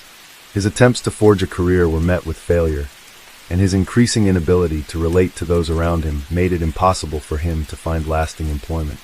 At times, Hugo would express grandiose ideas about changing the world or making a profound impact on society, but these thoughts were never followed by concrete actions. He had become trapped in a cycle of frustration, bitterness, and self-pity. By the time he moved to Paris in his late 20s, Hugo's life had reached a breaking point. The city, with all its intellectualism and culture, offered little solace. He sought refuge in his academic pursuits, diving deeper into the works of Nietzsche, Camus, and other existential philosophers who questioned the meaning of life. But these readings only seemed to reinforce his sense of disillusionment. He saw the world as meaningless, filled with hypocrisy and corruption. In his mind, he was a misunderstood intellectual, and the ordinary people around him were mere pawns in a system they didn't understand. Paris, once a beacon of hope for him, had turned into a cold, uncaring place where his isolation was more palpable than ever. As his isolation deepened, Hugo's mental health deteriorated. He began to fixate on the idea that society had wronged him, that the comfortable lives of others, like Madame Dupont, were a symbol of everything he could never attain. He came to see his target as a representation of the very system that had rejected him. To Hugo, Madame Dupont, with her gentle demeanor and predictable life, was the perfect embodiment of the complacency and privilege that he resented. In his mind, killing her would somehow wake up the world to the injustices he had suffered, even though it was clear to those around him that his delusions were far from reality. Hugo's behavior had become increasingly erratic in the months leading up to the murder. Neighbors recalled seeing him pacing the streets at odd hours, talking to himself or staring blankly into the distance. He became known in his building as the quiet, brooding man who kept to himself, never engaging with others unless absolutely necessary. His attempts to communicate with people were awkward and often tinged with a sense of superiority. He looked down on those around him, dismissing them as simple-minded and beneath him. These feelings were not expressed openly, but they simmered beneath the surface, fueling his growing rage. Hugo's anger was not directed solely at the world around him, but at himself as well. He was consumed by a sense of failure, frustrated by his inability to achieve the greatness he believed he deserved. The quiet streets of Paris, which he had once seen as a refuge for intellectuals and artists, now seemed to mock him. He would walk past the cafes and bookshops, watching the people around him live their lives with ease, and he felt an increasing sense of alienation. Hugo's anger festered, and his thoughts turned darker, more violent. He became obsessed with the idea of correcting the injustices of the world, but his twisted interpretation of justice led him down a dangerous path. The night before the murder, Hugo sat in his apartment, stewing over his thoughts. He had planned the attack meticulously, but in a detached, almost clinical way. He was not driven by a sudden surge of passion, but by a cold, calculating desire to make a statement. The choice of Madame Dupont as his victim was no accident. He had observed her for weeks, watching her daily routines, learning her habits, and mentally preparing for the moment when he would confront her. He had convinced himself that her death would be a way to bring meaning to his existence, a way to strike at the heart of the world that had rejected him. When he finally left his apartment to execute his plan, Hugo's mind was a whirlwind of conflicting emotions. He had convinced himself that he was justified in his actions, that he was the victim of an unjust society, and that Madame Dupont represented everything he despised. But as he followed her, he felt a sense of detachment, as if he were watching someone else commit the crime. When the moment came, and he confronted her in the alley, Hugo was already numb to the consequences of his actions. The brief encounter, which lasted only a few minutes, was enough to shatter any semblance of normality in his life. After the murder, Hugo's initial shock quickly turned to regret, but not in the way one might expect. Rather than remorse for taking an innocent life, he was more concerned with the realization that the act had not brought him the catharsis he had imagined. His life, despite the murder, remained as empty and purposeless as before. There was no sense of validation, no great philosophical breakthrough. Instead, Hugo was left with the unsettling feeling that his crime had been nothing more than a futile attempt to assert control over a world he could not comprehend. The investigation, which initially seemed to be at a dead end, picked up steam when the authorities began to connect the dots between Hugo's isolated life and the crime. His obsessive behavior, his fascination with philosophy, and his disdain for society painted a portrait of a man who had spiraled into madness. As investigators pieced together his movements, they realized that Hugo had been planning the murder for far longer than they had initially thought. The arrest of Hugo Lemoyne sent shockwaves throughout Paris, and as the story of the murder unfolded in the media, it became clear that the case was not just about one man's descent into violence. It was about a larger issue, the growing disillusionment and alienation in modern society. Hugo's crime served as a stark reminder of the dangers of unchecked mental illness, the importance of early intervention, and the need for greater attention to the psychological well-being of those who, like Hugo, fall through the cracks. The murder of Madame Dupont was not just an isolated tragedy. It was a reflection of the deep societal issues that still needed to be addressed. As Hugo Lemoyne's trial approached, the case began to receive widespread media attention across France and beyond. The shocking nature of the crime, an intellectually driven, premeditated murder of a beloved, elderly woman, raised uncomfortable questions about society's role in shaping individuals and the invisible forces that could push a person to the brink of violence. The more people learned about Hugo's life, the more it seemed as though he had been a product of a system that failed to nurture him, providing neither the emotional support nor the social connections necessary for a young man to thrive. Hugo's defense team initially tried to argue that his mental state had been severely compromised by years of untreated psychological issues, asserting that his capacity for judgment had been clouded by delusions and the belief that he was a misunderstood intellectual in a society that had no place for him. They attempted to paint him as a tragic figure, a person who had suffered from alienation and mental illness, and who had ultimately committed the murder as an expression of frustration with the world around him. The defense highlighted Hugo's isolated upbringing in the French countryside, his sense of failure after years of academic pursuits, and his inability to form meaningful relationships. They argued that these factors, combined with his obsession with existential philosophy, had created a perfect storm of disillusionment that led to his act of violence. However, the prosecution presented a different view. They argued that Hugo, despite his mental health struggles, was not acting in a state of temporary insanity. They painted him as a cold and calculating individual who had carefully planned the murder, demonstrating a level of forethought and detachment that suggested he was fully aware of what he was doing. They noted that Hugo had studied his victim for weeks, learning her routine and carefully choosing the moment to strike. The prosecution also pointed to his behavior after the murder, his immediate flight from the scene, his attempt to erase any trace of the crime, and his lack of remorse, as evidence that Hugo was not motivated by a momentary lapse in judgment, but rather by a deep, unshakable belief in the righteousness of his actions. The media coverage surrounding the trial was extensive, with pundits and commentators from all corners of society offering their opinions on Hugo's motivations and the larger implications of the case. Some saw him as a product of a broken society, where individuals who are not able to meet its expectations are often left behind, marginalized and forgotten. Others viewed him as a dangerous and delusional individual who had used his intellectual pursuits as a mask for his growing hatred of the world. The case sparked debates about the role of mental health services in society, the pressures placed on young people, and the ways in which intellectualism could be misused to justify harmful actions. Meanwhile, Hugo's family struggled to comprehend the man their son had become. His parents, who had tried to support him throughout his life, were devastated by the turn of events. They had always hoped that his intellectual pursuits would lead him to a fulfilling career, and they were bewildered by the transformation he had undergone. In interviews, they expressed shock and disbelief at the crime, describing Hugo as someone who had been sensitive and thoughtful in his youth, but who had grown increasingly withdrawn and bitter over the years.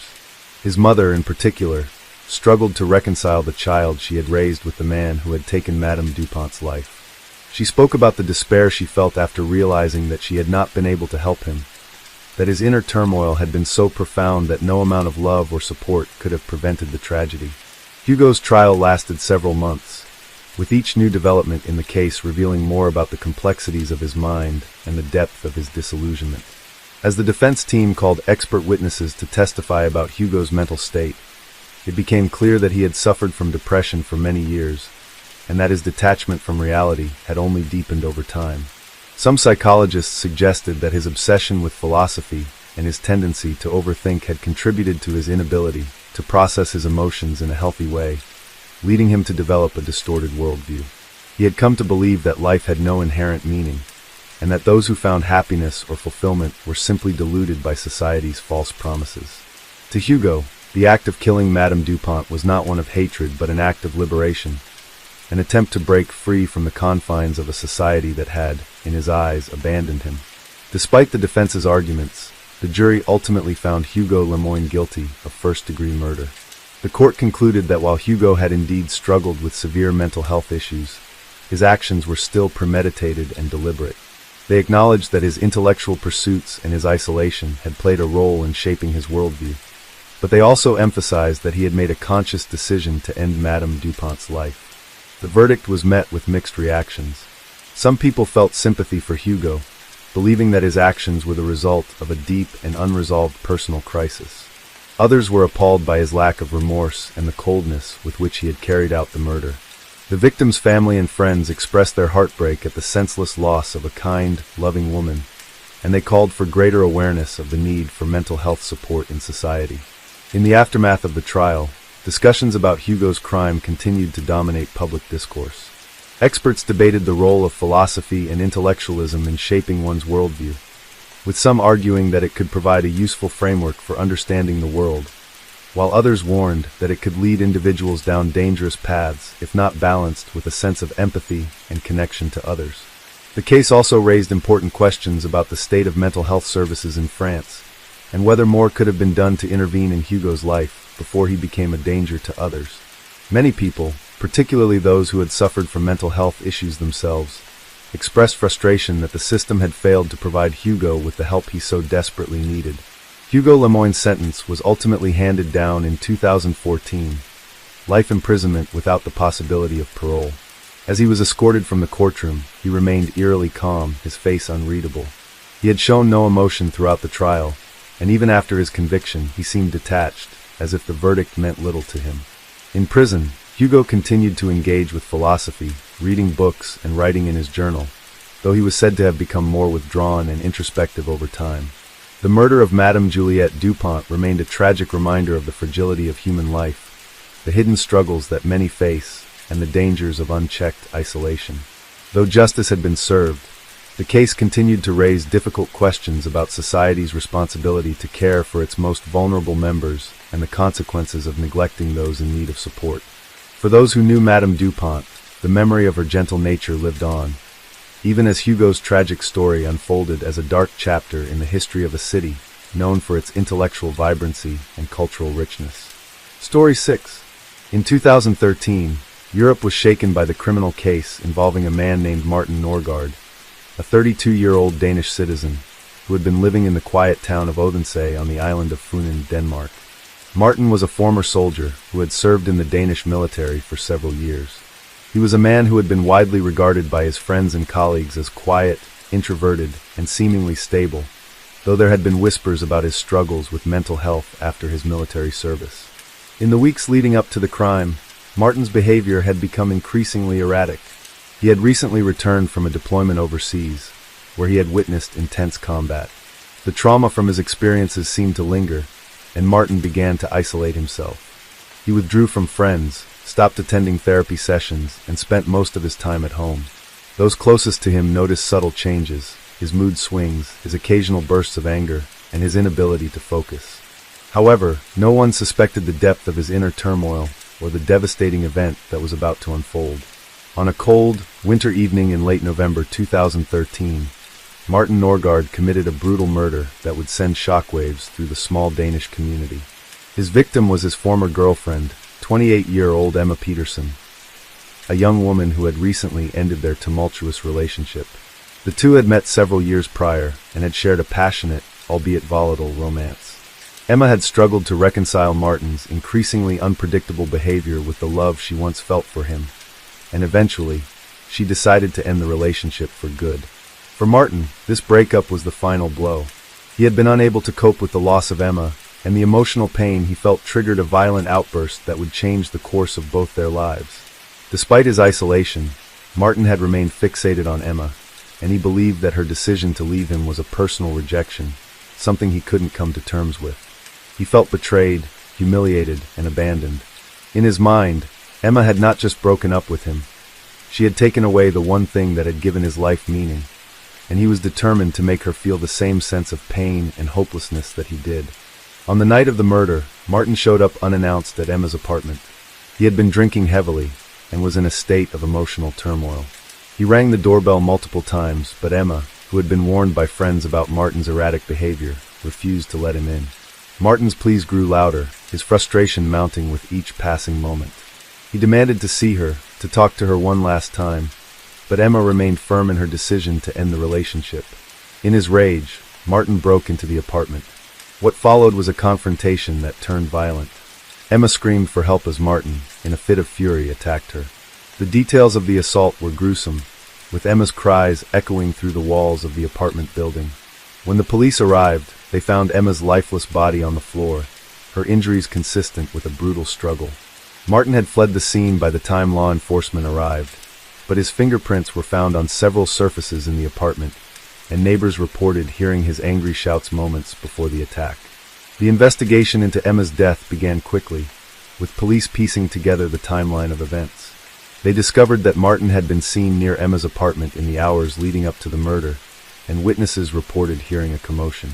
The evidence against him was overwhelming, but Martin was nowhere to be found. For days, authorities launched a manhunt across Odense, hoping to apprehend him before he could escape the country. It wasn't until a week later that Martin was finally located in a remote cabin on the outskirts of town. He had been hiding there, disheveled and unwell, barely eating or drinking. When he was arrested, Martin was in a state of shock, his eyes vacant and distant. He was immediately taken into custody and charged with first-degree murder. As he was questioned by the police, he remained silent, offering no explanation for his actions. It was clear that his emotional and mental state had been severely compromised, but whether or not this would be enough to mitigate his responsibility for the murder was yet to be determined. As the case unfolded, it became clear that Martin's time in the military had left deep psychological scars. Those who knew him during his service described him as a model soldier, someone who was disciplined and strong, but who had struggled to adjust to civilian life after returning from deployment. He had been diagnosed with post-traumatic stress disorder, PTSD, after witnessing several traumatic events during his service, but he had been reluctant to seek help. His struggles with mental health had worsened over time, and many felt that the military, despite recognizing his condition, had not done enough to address it. The relationship between Martin and Emma had always been troubled, but it had become increasingly unstable after his return from deployment. Emma had expressed concern about Martin's mood swings and his inability to control his anger, but she had hoped that with time, he would heal. She had even encouraged him to seek therapy, but Martin had refused, believing that he could handle his issues on his own. His growing isolation, coupled with the emotional fallout from their breakup, seemed to push him over the edge, leading to the tragic events of that fateful night. The trial of Martin Norgard began in the spring of 2014, and it was one of the most widely publicized cases in Denmark that year. Martin's defense team argued that his actions had been influenced by his untreated PTSD, which had led to a temporary loss of control over his emotions and impulses. They contended that Martin had not intended to kill Emma, but rather, his violent outburst had been a result of his deteriorating mental state. The prosecution, on the other hand, emphasized the premeditation involved in the crime. They noted that Martin had planned the attack and had been obsessively focused on Emma, even after their breakup. His decision to show up at her apartment uninvited, despite her clear intentions to end the relationship, was seen as a deliberate act of coercion and intimidation. The prosecution argued that Martin had been fully aware of his actions and that the murder was not a momentary lapse in judgment, but rather the result of a dangerous and escalating pattern of behavior. As the trial progressed, the court heard from several experts in psychology and military trauma who testified about the effects of PTSD on individuals and the potential for violent outbursts. Some witnesses described Martin as a victim of a system that had failed to provide him with the support he needed, while others emphasized the responsibility he bore for his actions, regardless of his mental health struggles. The jury deliberated for several days before reaching a verdict. In the end, Martin Norgard was convicted of second-degree murder and sentenced to 20 years in prison. The verdict was met with mixed reactions. Some felt that the sentence was too lenient, given the brutal nature of the crime, while others believed that Martin's mental health issues should have been given more consideration. For Emma's family and friends, the conviction did little to ease the pain of losing a loved one. They described her as a bright and compassionate woman who had so much life ahead of her, and they felt that her death could have been prevented if only Martin had received the help he needed. In the years that followed, Martin Norgard remained in prison, undergoing therapy and treatment for his PTSD. While many believed that his actions were the result of a deep psychological crisis, others remained unconvinced, feeling that the murder had been the result of a man's inability to cope with rejection and emotional pain. The case highlighted the complex intersection of mental health, trauma, and violence, and it sparked ongoing debates about the adequacy of support systems for veterans and individuals with PTSD. As the investigation into Emma's death unfolded, the more the authorities and the public learned about Martin Norgard, the more disturbing the picture became. His life, which had once seemed to follow a predictable trajectory, was now shrouded in a pattern of troubling behavior that only became apparent after the murder. For those who had known him before, it was difficult to reconcile the quiet, reserved man they once admired with the violent killer who had taken Emma's life. The question lingered: how had he descended so deeply into emotional turmoil? And was there any way to have prevented the tragedy? The police began to piece together Martin's past, uncovering the toll that his military service had taken on him. Martin's time in the Danish military had initially appeared to be a period of stability and achievement. He had excelled in his training and had earned the respect of his colleagues. But it was only after his deployment to conflict zones that his demeanor began to change. Witnesses from his time in the military spoke of a man who had once been enthusiastic and driven, but who had gradually become withdrawn, increasingly irritable, and emotionally distant. His mental health struggles had started to manifest shortly after his return from overseas. He began to have trouble sleeping, often waking up in a cold sweat from nightmares of combat. His mood would swing erratically, and he found it difficult to engage with others. He also became more prone to anger, and his ability to control his emotions began to deteriorate.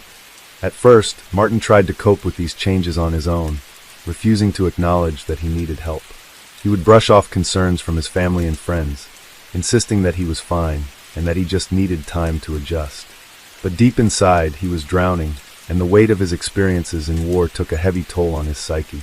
Emma, who had been supportive of him during their relationship, had noticed these changes and tried to help. She encouraged Martin to seek therapy, urging him to talk to a professional about his struggles. But Martin resisted, dismissing the idea as unnecessary.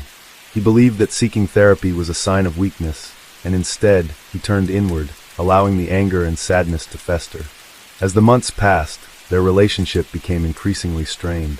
Emma felt that she was walking on eggshells, never sure which version of Martin she would encounter. Was it the kind, thoughtful man she had once fallen in love with, or the emotionally volatile person who seemed incapable of processing his pain? The relationship reached a breaking point when Emma finally made the decision to end it. She had hoped that this would give Martin the space he needed to heal and get help, but she had also reached a point where her own emotional well-being had become a priority. She had spent months trying to support him, but it was clear that her efforts were in vain. Martin, however, was devastated by the breakup.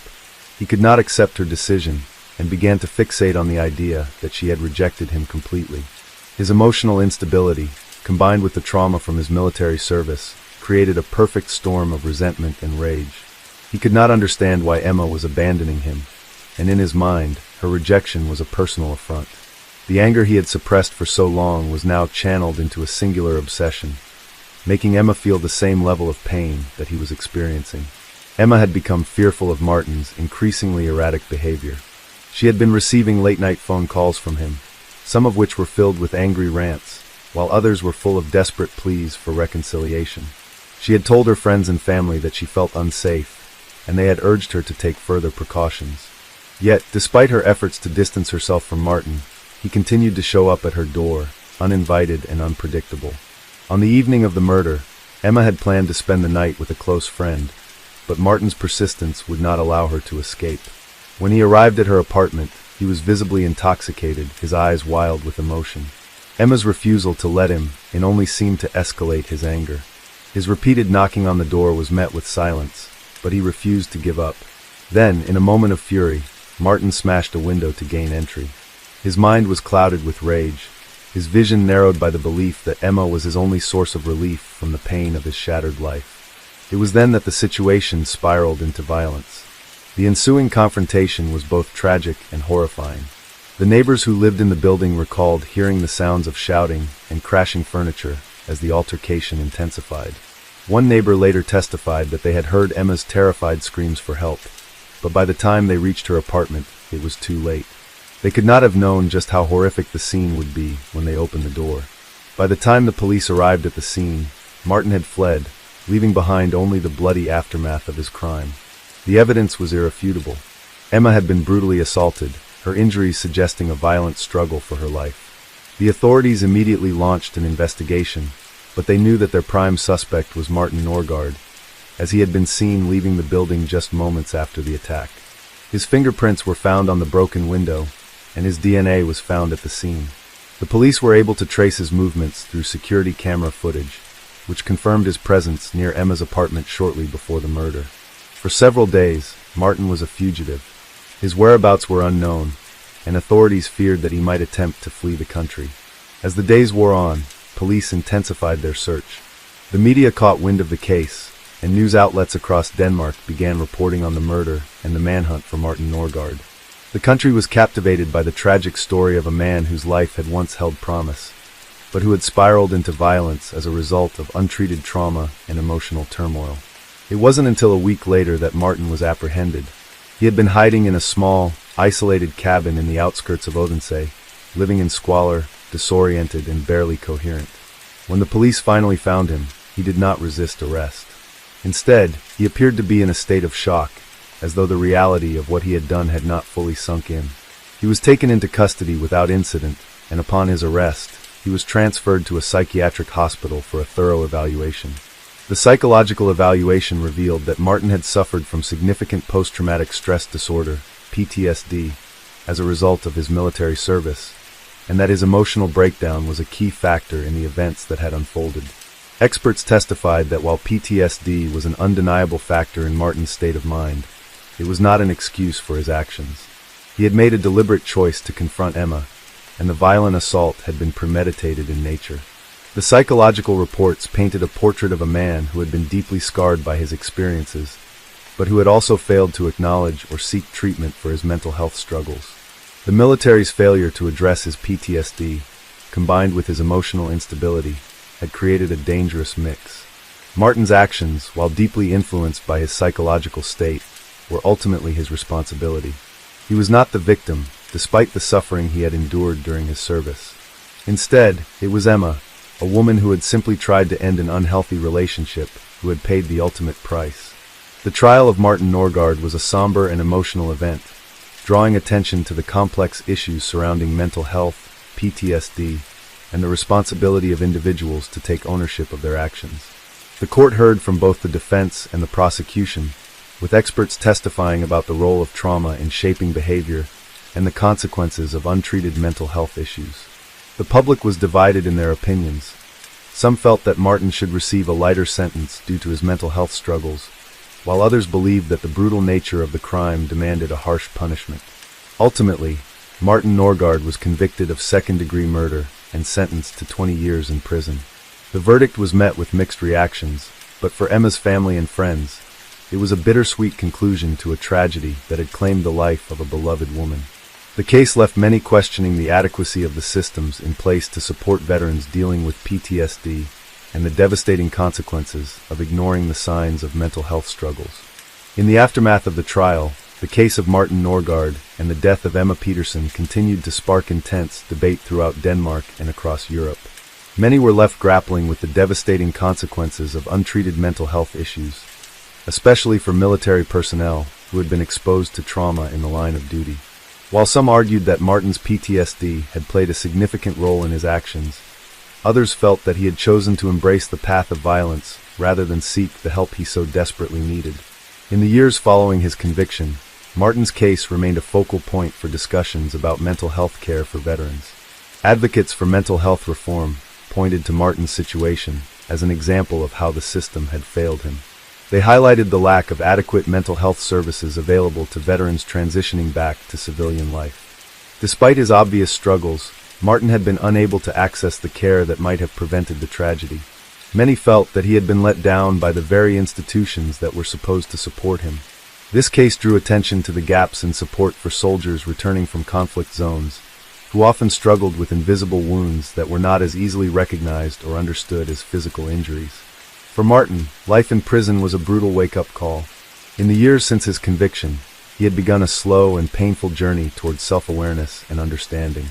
He was enrolled in therapy sessions designed to help him confront the trauma of his military service and the emotional damage he had caused. Over time, Martin began to admit that while his PTSD had exacerbated his actions, it had not been the sole reason for the crime. He had made a choice. He had chosen to let his emotions overpower him, rather than taking the necessary steps to heal. He admitted to himself and to his counselors that his deep feelings of betrayal, humiliation, and anger had clouded his judgment to the point where he was unable to see the human being he was hurting, Emma, the woman he had once loved. While he had never fully reconciled with the horror of what he had done, Martin expressed remorse for the pain he caused to Emma's family, her friends, and his own. He became more open during his therapy sessions, allowing himself to feel the guilt and sadness that had previously been buried under layers of anger. He also began to reflect on how his military experience had shaped his view of the world. Martin had been trained to deal with violence, to fight and survive, but he had never learned how to process the emotions that came with it. He had never been taught how to handle grief, loss, or rejection. The skills needed to navigate those emotions had been missing from his training, and they were not something he had learned to manage as he left the battlefield for civilian life. The only thing he had known was that when confronted with overwhelming feelings, he reacted with anger, a reaction that had now cost him everything. Despite his remorse, Martin's time in prison was not without difficulty. He struggled with loneliness, isolation, and the constant weight of the murder he had committed. His mental health continued to be fragile, and he often found himself in dark, reflective moods.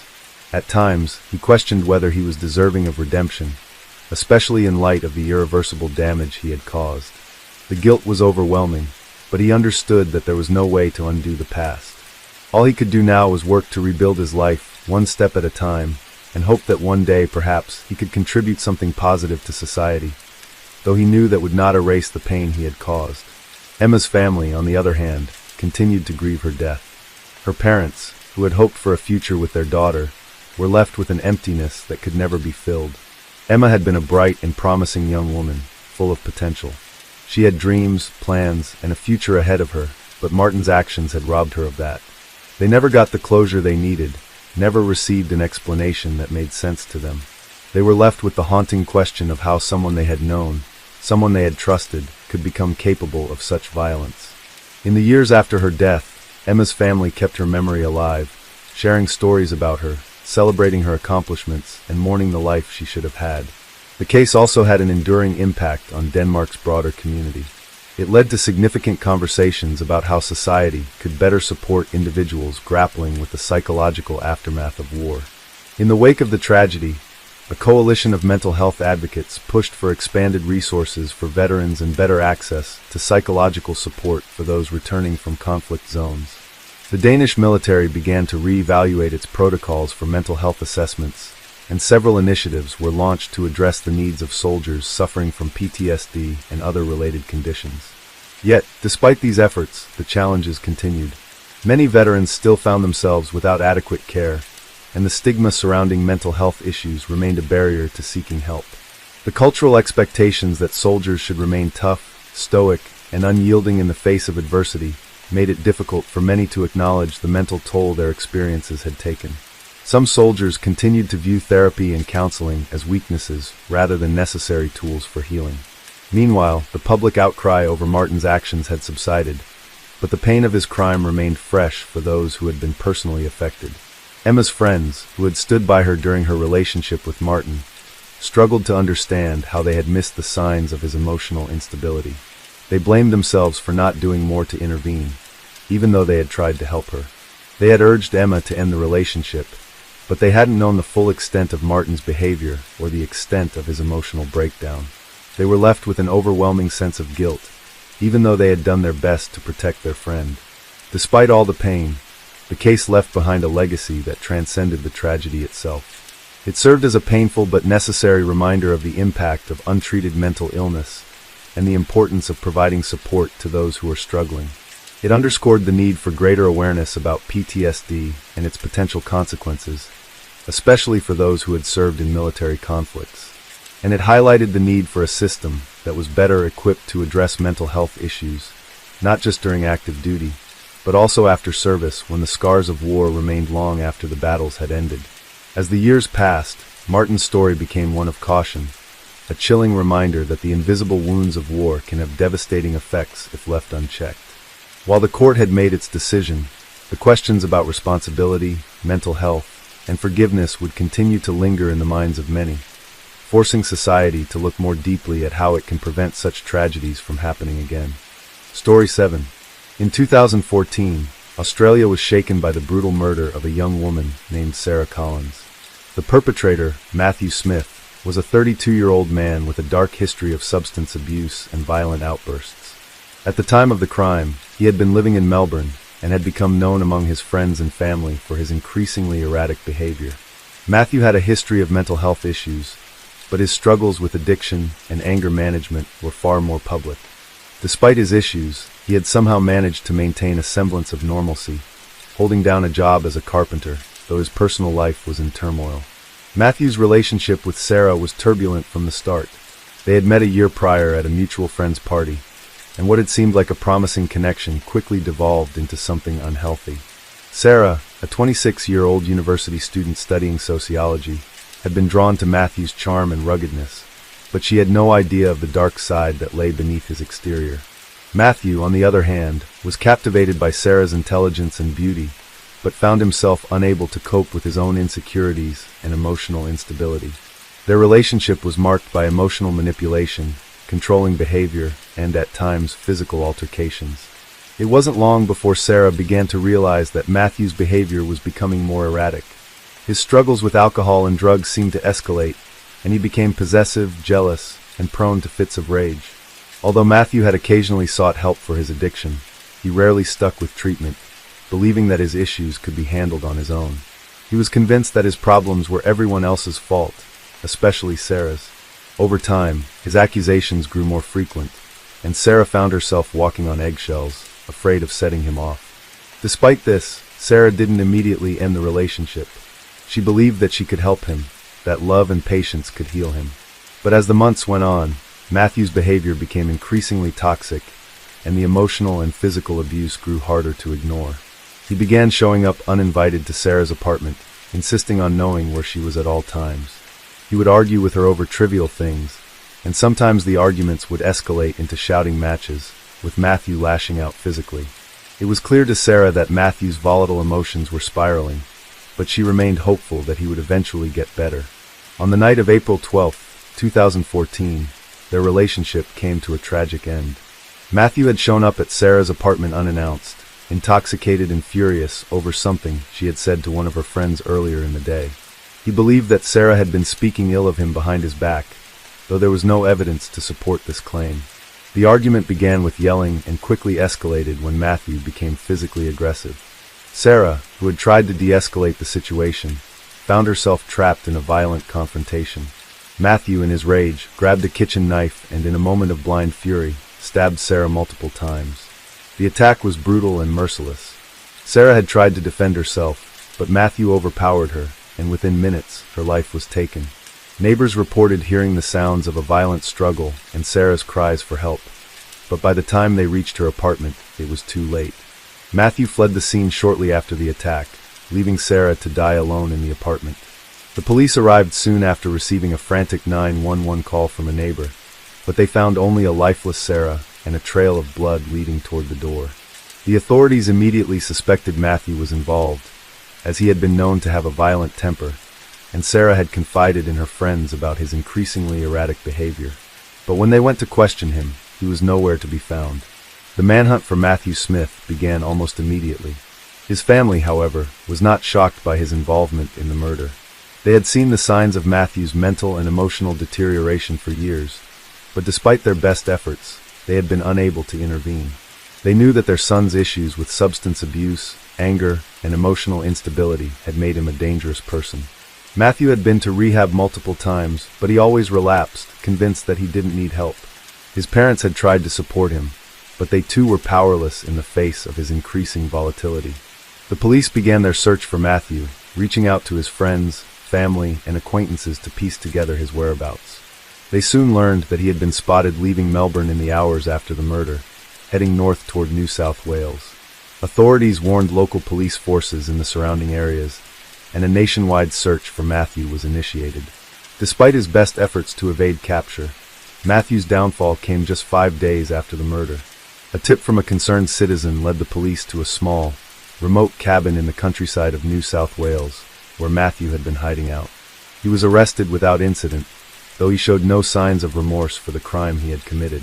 In fact, when questioned by authorities, he seemed detached, as though the brutal murder of Sarah had not fully registered in his mind.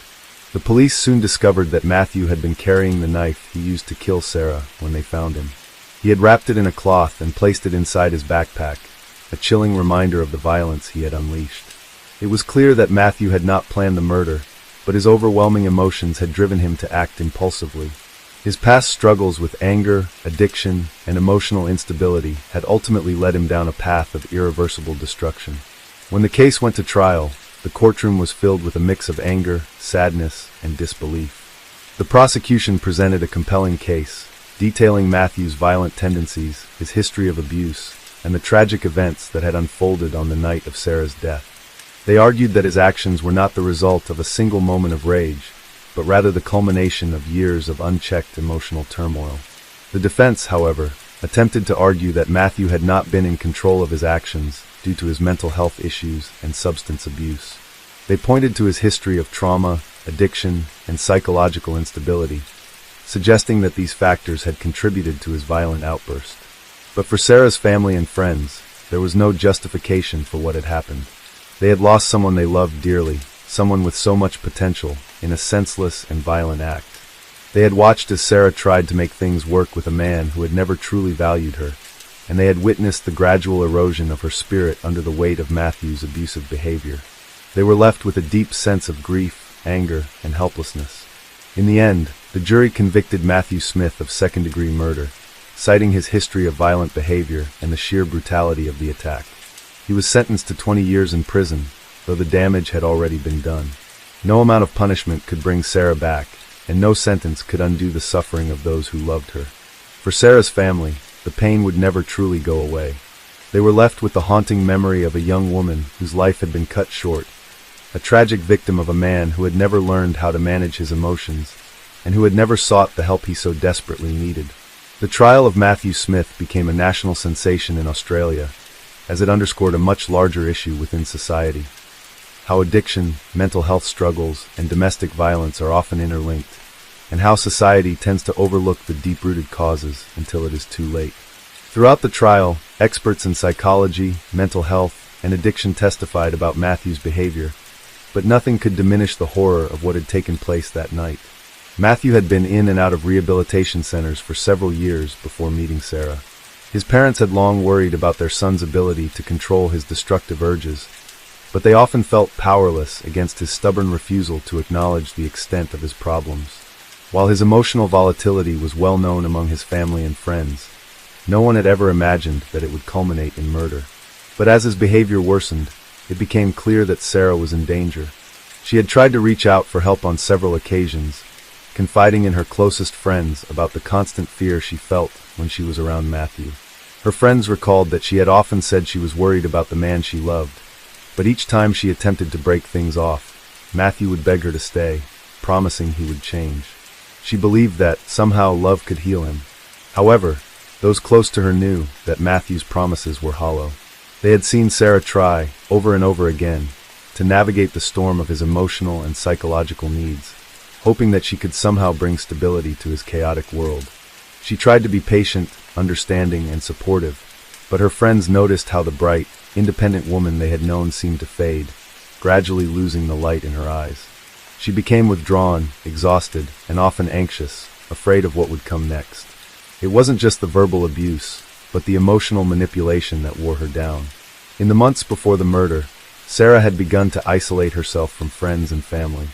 She was too ashamed to admit the depth of the problems in her relationship with Matthew. She didn't want to be seen as weak or incapable, so she kept her pain to herself. The night Matthew murdered Sarah was the culmination of months of emotional and psychological abuse. The prosecution was adamant that Matthew's mental state, exacerbated by his addiction, was not an excuse for his actions, but merely a contributing factor. The key issue that they highlighted was that Matthew's violence had been a pattern, one that had escalated over time. Although Sarah had not been the first woman in Matthew's life to experience his temper, she was the one who paid the ultimate price. His ability to switch from charming to enraged in a matter of moments was something that those around him knew all too well. It was this erratic, unpredictable behavior that made him dangerous. On the night of the murder, Matthew had spent the evening drinking heavily, fueling the destructive emotions that already consumed him. When Sarah attempted to assert her independence and have a conversation about their relationship, Matthew's paranoia and jealousy flared up. He accused her of being unfaithful, even though she had never given him any reason to believe this. In his mind, Sarah was always on the verge of betraying him, and no amount of reassurance could calm his fears. The conversation, which had started as a plea for calm, quickly descended into an all-out argument. It was in this heightened state of emotion that Matthew reached for the kitchen knife. Sarah, in a desperate attempt to protect herself, had tried to shield her body, but Matthew overpowered her, stabbing her multiple times. His rage clouded his judgment, and the physical violence took on a life of its own. He had crossed a line that would be impossible to come back from. And when it was over, he stood over Sarah's lifeless body, his mind seemingly devoid of any sense of what he had just done. Matthew's flight after the murder was not one of guilt, but of fear. He was terrified of facing the consequences of his actions, but even more so, he was consumed by the idea that he had finally lost control in the most devastating way. For several days, he wandered the countryside, moving from town to town, trying to outrun the reality of what he had done. But as the investigation moved forward, Matthew could not hide for long. His family, too, was complicit in his escape for a short time, as they had failed to inform the authorities of his whereabouts. His mother, who had long been in denial about his dangerous tendencies, had begged him to turn himself in. But her pleas fell on deaf ears, as Matthew continued to believe that he could somehow evade capture. The police tracked him down after an anonymous tip led them to a small town just outside of New South Wales. Matthew had been hiding out in a cabin, living in a state of emotional disarray. When the officers arrived, they found him in a state of confusion, his disheveled appearance reflecting the turmoil he was experiencing inside. The arrest was made with minimal resistance, but Matthew's silence during his questioning was unnerving. He seemed detached, almost as if he had resigned himself to his fate. His lack of remorse was apparent in his initial statements to police. He denied any premeditation, claiming that the attack had been an accident, a result of his emotional instability and alcohol consumption. He seemed to downplay the severity of the situation, calling it a moment of rage, rather than a conscious act of murder.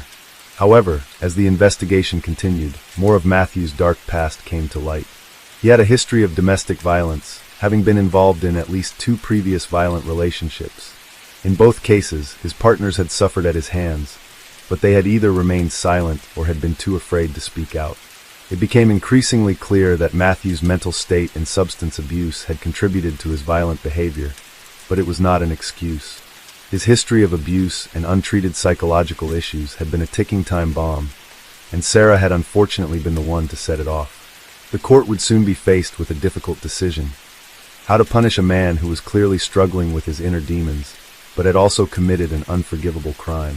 For Sarah's family, the pain of losing their daughter was insurmountable. Her parents spoke to the press, urging others to recognize the signs of abuse and to take action before it's too late. They hoped that Sarah's tragic death would raise awareness about domestic violence and mental health, and that it would serve as a catalyst for change. But no matter how much attention her case brought to these issues, it could never bring Sarah back. Her life had been cut short, and her family's world was shattered by the violent actions of a man who, despite all the help he had been offered, had never been able to control his anger. As the months passed, the fallout from Sarah Collins' tragic death continued to reverberate through the community. Her family, while struggling to cope with the overwhelming grief of losing their beloved daughter, became vocal advocates for raising awareness about the dangers of domestic violence and the importance of addressing mental health issues. They were determined that Sarah's death would not be in vain, that the story of her life and the violent end she had suffered could ignite change. Sarah's mother, who had never imagined that her daughter would be in such a situation, became a tireless campaigner for domestic violence survivors. She spoke out about the manipulation and coercion that often accompanies emotionally abusive relationships, encouraging other victims to seek help before it was too late. She recounted the difficult conversations Sarah had had with her about Matthew's controlling behavior, her fear of him, and her attempts to hide the bruises that were becoming more frequent as the months went by. Her mother's heartache was palpable as she spoke to the media, and through her voice, the public began to understand how Sarah's story was not an isolated incident, but a part of a much larger, often hidden epidemic of domestic abuse. Her father, too, joined the effort, calling for more resources to be made available for both victims and perpetrators of abuse. He had watched, helplessly, as his daughter had tried to balance love for someone she believed could change with the reality of the violence that had been building over time. He admitted in interviews that, like many fathers, he had always believed he could protect his children from harm, but in this case, he was unable to protect Sarah from the very person she had loved. He spoke of the pain that came with knowing that his daughter had feared for her safety in her final days, that she had been trapped in a relationship that had slowly consumed her. While the family's advocacy work continued to bring attention to the issues of abuse and mental health, Matthew Smith's trial unfolded in the courtroom. The prosecution painted a grim picture of a man who had not just killed out of a momentary rage, but whose actions had been the result of long-standing issues. His history of violence, combined with his inability to control his impulses, had made him a ticking time bomb. The prosecutor argued that Matthew's mental health struggles, while real, did not absolve him of responsibility for taking another human life. They emphasized the brutal nature of the crime. Sarah had been stabbed repeatedly, with no chance to escape her attacker. They argued that Matthew had been in full control of his actions when he murdered Sarah, even if his judgment had been clouded by his addiction and anger. The defense, however, presented a different narrative. They painted Matthew as a man who had struggled for years with his inner demons, a victim of his own circumstances. They claimed that his mental health issues and addiction were a significant factor in the murder, and that he was not entirely responsible for his actions. The defense team called for leniency, suggesting that Matthew's troubled past and history of trauma should be considered when determining his sentence. They described his life as a constant battle, one that had taken a toll on his mental well-being, making it difficult for him to make rational decisions during the moments leading up to Sarah's death. As the defense rested, the jury was left with the difficult task of determining Matthew Smith's fate. The evidence against him was overwhelming, and the nature of the crime itself left little room for doubt. However, the defense's arguments about Matthew's mental state and his struggles with addiction could not be ignored. The question that lingered in the minds of the jurors was whether he was fully aware of the consequences of his actions, or whether his violent outburst was the result of a lifetime of unchecked emotional trauma and substance abuse. After several days of deliberation, the jury returned with a verdict.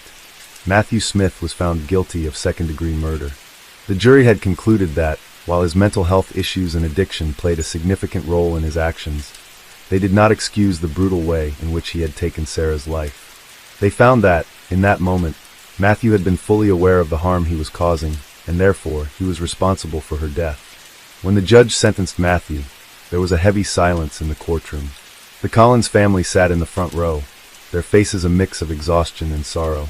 The sentence was 22 years in prison, a reflection of the severity of the crime, but also taking into account the mitigating circumstances surrounding Matthew's mental health. As the gavel came down, Sarah's family quietly filed out of the courtroom, their grief still fresh, their pain still raw. While they knew that justice had been served in some form, it did little to ease the emptiness they felt knowing that Sarah would never walk through their door again. Matthew's sentence was just one part of the story, but for Sarah's family, it was only a small step toward healing. There was no true closure in the sense that would restore their family, but through their advocacy work and their willingness to speak out about Sarah's life, they began to feel that her death could serve as a catalyst for change. They joined forces with several domestic violence organizations, lobbying for more support for victims of abuse and for stronger laws to protect those who were most vulnerable. The death of Sarah Collins had sparked a movement, one that was rooted in her memory, but was also dedicated to saving lives. Though Sarah was gone, her legacy lived on in the work her family and friends carried forward. Her death was not just a tragic loss of life. It was a stark reminder of the silent suffering that many people endure in abusive relationships. For those who were still trapped in similar situations, Sarah's story would become a symbol of hope, a call to seek help before it was too late. Sarah's voice, though silent, continued to echo, urging others to break free from the chains of abuse and to find a way to live without fear. The road to healing for Sarah's family was long and painful, but through their tireless work, they began to find meaning in their loss. They knew that the journey ahead would be fraught with difficulty, but they were determined to ensure that Sarah's memory lived on in a way that honored her life and her fight for peace. And in that way, perhaps Sarah's death could be the catalyst for the kind of change that might prevent another family from experiencing the same pain they had endured. Story 8. In 2014, Australia witnessed a horrifying case that shocked the nation, one that would go down in criminal history for its chilling brutality and the tragic loss of life. The case revolved around a man named Jack Miller, a 29-year-old former boxer who had been struggling with depression, substance abuse, and a violent past. His history of abuse and rage had been known to those closest to him, but no one ever thought it would escalate to the unthinkable. Jack grew up in a rough neighborhood in Melbourne, where violence was often the answer to every problem. Raised in a broken home with an absentee father and a mother who battled her own demons, Jack learned from a young age to fend for himself. His anger issues began early, often manifested through fights with classmates, and as he grew older, they turned into a destructive force that shaped his adult life. Jack's violent tendencies were well known in the boxing gym, where he quickly gained a reputation for being ruthless and unpredictable. His raw talent made him a feared competitor in the ring, but outside of it, his temper was just as volatile. His downfall came not in the boxing ring, but in the streets of Melbourne. At 29, Jack was battling depression and had become heavily addicted to drugs and alcohol. These addictions, combined with his unresolved emotional trauma, created a volatile mix that was impossible for those around him to manage. Despite his promising boxing career, he had failed to find stability, losing sponsorship deals and falling deeper into his destructive lifestyle. His relationships had all but crumbled, and his friends and family had long been concerned for his well-being. In the weeks leading up to the tragedy, Jack had been in and out of rehab multiple times, but each stint was short-lived, and his addiction always pulled him back into the depths of despair. He had a volatile relationship with his girlfriend, Claire Johnson, a 26-year-old nurse who had been trying to help him for months. Claire had fallen in love with Jack, believing that he could turn his life around. She saw the potential in him, even when others had written him off. However, Jack's instability and bouts of rage were becoming harder for Claire to ignore. Jack's violent outbursts were no longer isolated incidents, but a regular pattern that was escalating. He would often lash out at Claire in moments of jealousy, rage, or insecurity. He accused her of cheating on him, even though she had never given him any reason to doubt her. The constant turmoil in their relationship had taken a toll on Claire, who was starting to realize that she might never be able to save Jack from himself. Friends of Claire, who had witnessed the deterioration of her once bright personality into one of exhaustion and fear, pleaded with her to leave him. But Claire remained hopeful, still holding on to the belief that Jack could change, that love could be the catalyst for his recovery. That belief would be tested in the worst possible way on one fateful evening in late 2014. Jack had been drinking heavily and using methamphetamine when he returned to their apartment after a heated argument earlier that day. Claire, tired of the constant emotional roller coaster, had been thinking about ending their relationship for good. She had spent the evening at a friend's house, attempting to clear her mind. When she returned home later that night, she found Jack in a manic state, raving about perceived betrayals and his feeling of being trapped in his own skin. As the night wore on, Jack's paranoia and aggression grew more intense. Claire tried to calm him down, but her efforts only seemed to enrage him further. The argument quickly spiraled out of control, and in a blind fit of rage, Jack grabbed a nearby kitchen knife. The weapon, so simple and innocuous in nature, became the instrument of Claire's tragic death. He stabbed her repeatedly, with the violence of the attack reflecting the deep-seated anger and hurt that Jack had been carrying for years. In the aftermath, Jack's reaction was chillingly detached. When the police arrived at the scene, they found Jack standing over Claire's lifeless body, covered in blood.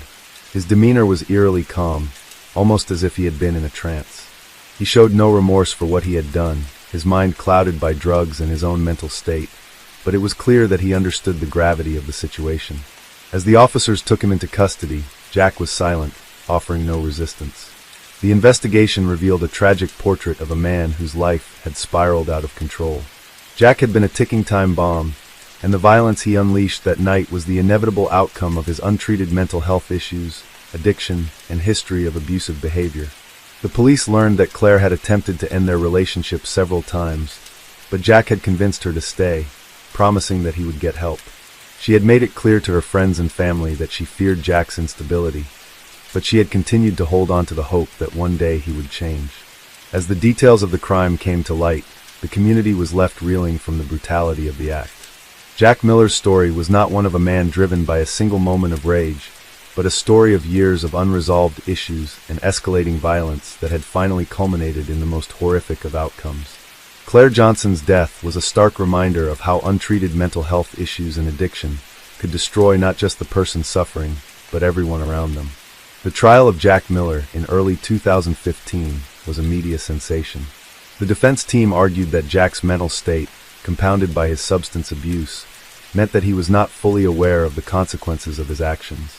They portrayed him as a man who had never been given the proper tools to deal with his anger and depression. They painted a picture of a man who had been failed by society, a victim of his own demons.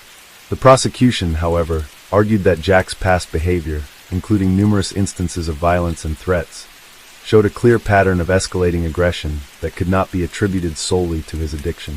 They emphasized that the brutal nature of the attack on Claire, as well as his complete lack of remorse afterward, indicated that this was not an impulsive crime, but one that had been building for some time. The jury deliberated for days, weighing the factors of Jack's mental health and addiction against the severity of the crime. They ultimately found Jack Miller guilty of manslaughter due to diminished responsibility. He was sentenced to 12 years in prison, a decision that left Claire's family devastated. They struggled to understand how someone could take the life of a kind, loving person like Claire and be given such a relatively light sentence. For them, the punishment seemed insufficient compared to the loss they had endured. Jack Miller's conviction and sentence sparked debates across Australia about the intersection of mental health, addiction, and violent crime. Many felt that the justice system had failed to hold Jack fully accountable for his actions, while others argued that his history of trauma and addiction should have been considered more heavily. Nonetheless, the case highlighted the importance of early intervention for those struggling with mental health issues and addiction, and how failure to address these problems can have devastating consequences. For Claire's family, there was no closure, only the long, painful journey of trying to pick up the pieces of their lives. They would never get to see Claire marry, have children, or live the full life she had dreamed of. Instead, they were left with the haunting memory of a vibrant young woman taken too soon by the violence of a man who had never learned to control his anger. As Jack Miller's trial progressed, more details about his past came to light, shedding light on the troubled history that had ultimately led to Claire's tragic death. The courtroom was filled with tense moments, as Claire's family and friends sat in the front row, their faces marked with a mix of disbelief and sorrow. For them, each piece of evidence painted a grim picture of a relationship that had been plagued by abuse and deceit. The prosecution began by presenting a series of testimonies from friends and family members who had witnessed the deterioration of Claire's relationship with Jack. One close friend, Sarah Evans, described how she had watched Claire slowly withdraw from her social circle as she became more and more isolated. Claire had always been a kind and vibrant person, but over the past year, Sarah noticed a significant change. She described Claire as often tired and anxious, with bruises on her arms that Claire tried to hide. Sarah recalled one conversation in which Claire had confided in her about Jack's increasingly erratic behavior, but Claire had been reluctant to call the relationship off. "I don't think he can help it," Sarah remembered Claire saying, her voice heavy with sadness. "He's just really lost. He's not a bad person, he just doesn't know how to deal with his anger." Sarah had pleaded with Claire to seek help, to talk to someone about what she was going through, but Claire always seemed to make excuses for Jack's behavior. "He's better when he's sober," Claire would say, or "he's just had a rough time lately. He loves me, I know he does."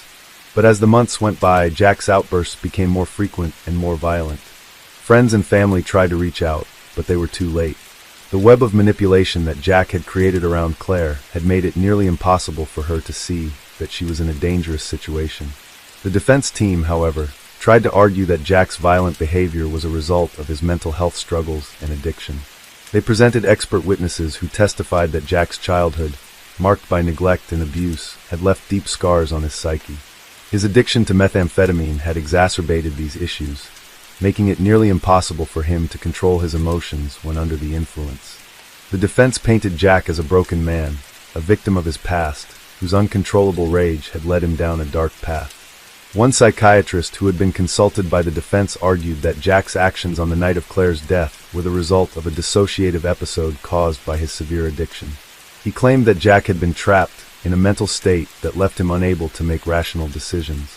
The psychiatrist emphasized that Jack had been struggling with intense feelings of abandonment and shame, which had built up over years of unresolved trauma. They suggested that the methamphetamine had clouded his judgment, making it nearly impossible for him to distinguish right from wrong at the time of the crime. They recommended that Jack receive treatment for his mental health issues and addiction, and that he should be given a chance to rehabilitate himself. In contrast, the prosecution argued that while Jack's mental health issues and addiction were real, they did not excuse the brutal murder of Claire. They painted a different picture of Jack, a man who had used his past as an excuse for his violent tendencies, a man who had allowed his addiction to rule his life. They pointed to the severity of the attack, emphasizing that Jack's multiple stabs to Claire's chest and abdomen were not the actions of a man who had lost control, in a fleeting moment of anger. They argued that Jack had been fully aware of the consequences of his actions, and that he had consciously made the decision to kill. The prosecutor's final argument was a plea for justice for Claire, whose life had been stolen by someone who had shown no remorse for what he had done. They reminded the jury that, despite Jack's troubled past, Claire had never deserved to die in such a brutal and senseless way. She was a kind, loving woman who believed in the good in people, even when they didn't deserve it, the prosecutor said. And she didn't deserve to die at the hands of the man she loved. Jack Miller's actions cannot be justified by his mental health struggles or his addiction. He made a choice that night, and he must be held accountable for that choice. Meanwhile, the defense held firm in their belief that Jack was a product of his environment, and that his violent tendencies were a result of years of abuse and neglect. They argued that Jack had not acted out of malice or premeditation, but rather out of an overwhelming sense of emotional turmoil and confusion. They highlighted the fact that Jack had been trying, in his own way, to overcome his issues. He had sought treatment for his addiction and had been attending therapy before the tragic incident. The defense suggested that, had Jack been given more support and a better chance to heal, the violence may have never occurred. Throughout the trial, Jack sat silently in the defendant's chair, his face expressionless, his eyes fixed on the floor. At times, he appeared lost in thought, as though he were disconnected from the reality of the courtroom. But at other moments, the anger inside him seemed to resurface, his jaw tightening as the prosecution described the pain and suffering he had caused. There was no outburst, no emotional breakdown, only the eerie silence of a man who had committed an unforgivable act. As the trial entered its final stages, the jury was left with the daunting task of determining Jack Miller's fate. The evidence of his violent tendencies was overwhelming, but the arguments of the defense regarding his mental state and addiction left the jury with difficult questions to answer. Could Jack be held fully accountable for his actions, given his mental health struggles? Or was he truly a victim of his past, someone who had been driven to violence by forces beyond his control?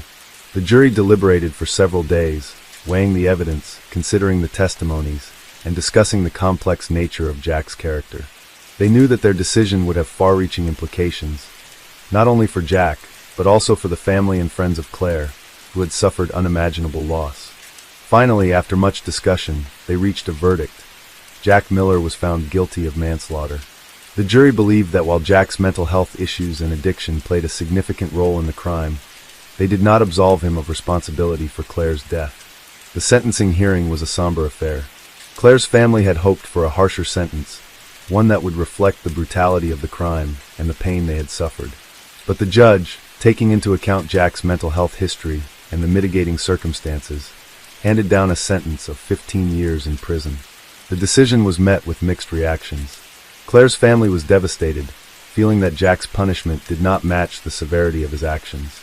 But they were determined to honor Claire's memory, and in the face of this injustice, they vowed to continue speaking out against domestic violence and addiction, hoping to prevent another family from experiencing the same heartbreak they had endured. For Jack, the long road ahead in prison would not be one of redemption. His time behind bars would be a chance for him to reflect on the choices he had made. But for Claire's family, it would never bring their daughter, sister, and friend back. Claire Johnson's life had been tragically cut short by a man who had been given every chance to change, but ultimately chose to destroy the person who loved him most. Her story would remain a warning to others about the destructive power of addiction, anger, and unresolved trauma, and a testament to the importance of recognizing the signs of abuse before it was too late. In the years that followed Jack Miller's conviction, the tragic murder of Claire Johnson remained a topic of discussion throughout the local community. Claire's death was more than just a headline or a case file. It became a symbol of the dangers of untreated mental health issues, addiction, and the often hidden violence that can erupt in relationships. Despite Jack Miller's relatively light sentence, the case sparked widespread debates about how the justice system handled such crimes, and whether mental health considerations were being used too liberally to excuse violent acts. Claire's family, meanwhile, worked tirelessly to keep her memory alive. They began speaking out publicly about domestic violence, addiction, and the importance of seeking help for mental health issues. They became active advocates for both victims of domestic abuse and those struggling with addiction, using Claire's story as a cautionary tale.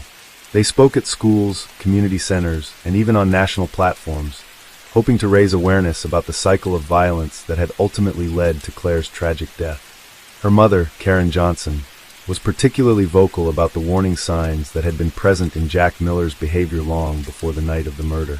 Karen would often speak about Claire's increasing isolation, the bruises she had tried to hide, and the many times Claire had confided in her about her fears of Jack's anger. Karen expressed her anger at the system that allowed a man with such a history of violence and untreated mental illness to go unchecked for so long, and she called for better resources for those who needed help before they became a threat to others. However, the journey for Claire's family was anything but easy. Even as they fought for justice and awareness, they were also left grappling with their grief. They had loved Claire deeply, and her sudden and violent loss was something they would never truly recover from. There were days when it felt as though the pain would never end, as though the hole Claire had left in their hearts would never heal. But with each passing year, the family took solace in knowing that Claire's legacy had inspired a movement toward understanding the hidden horrors of domestic abuse and mental health struggles. As for Jack Miller, the years spent in prison did little to change the man he had become. His time behind bars was marked by fits of rage and further displays of violence. He attempted to enroll in rehabilitation programs, but his progress was slow, hindered by his deeply ingrained anger and bitterness. Jack's mental health issues, which had been exacerbated by years of substance abuse, remained a constant challenge. He participated in therapy sessions, but he still showed little remorse for his actions. His remorse seemed more rooted in regret for getting caught than for the life he had taken. In a rare interview with the media years after his conviction, Jack was asked if he felt any guilt for what he had done. His response was telling, "I wasn't myself that night. I wasn't thinking clearly. I wasn't the man I used to be. I was just lost. I can't change what happened. I'll live with that for the rest of my life." There was no acknowledgement of Claire's humanity, no recognition of the pain he had caused her family. It was a response that left many frustrated, especially Claire's family, who had hoped that with time, Jack would come to terms with the devastation he had caused. But the reality was that Jack had never truly taken responsibility for his actions. His mental health issues had been used as an excuse, and while they may have contributed to his violent outburst, they did not absolve him of the choice he made that night. As the years passed, Jack's sentence was reduced due to good behavior, and he became eligible for parole. His supporters, including his defense team, argued that he had made significant strides in dealing with his mental health issues, and they urged the parole board to consider his rehabilitation. However, Claire's family was steadfast in their opposition to Jack's release. They argued that Jack had shown no genuine remorse, and they feared that he would only continue to hurt others once he was free. For them, the idea of Jack walking out of prison after what he had done was unthinkable. When the parole hearing finally arrived, it was another painful chapter in the ongoing trauma that Claire's family had endured. Karen Johnson, now an advocate for domestic violence survivors, addressed the board with unwavering conviction. She spoke of Claire's vibrant spirit, her kindness, and her passion for life, qualities that had been stolen from her by Jack's violence. She reminded the board that Claire had trusted Jack, loved him despite his faults, and had tried so desperately to save him. But in the end, it was Claire who had paid the ultimate price for Jack's failures. "We are here today, still fighting for Claire, because she never had the chance to fight for herself," Karen told the board. "She was taken from us in a way that no one should ever experience. Jack Miller took her future, and now we are left with the pain of knowing we will never see her again."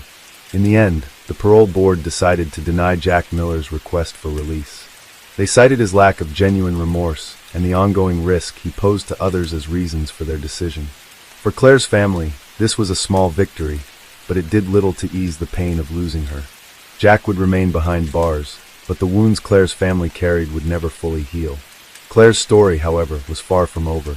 Her family's advocacy work grew over the years, and they helped pass several pieces of legislation aimed at improving domestic violence prevention and mental health treatment. They also started a foundation in Claire's name to provide support to victims of domestic abuse and to raise awareness about the connection between addiction and violence. The foundation became a beacon of hope for many, offering resources and support to those who had been through similar experiences.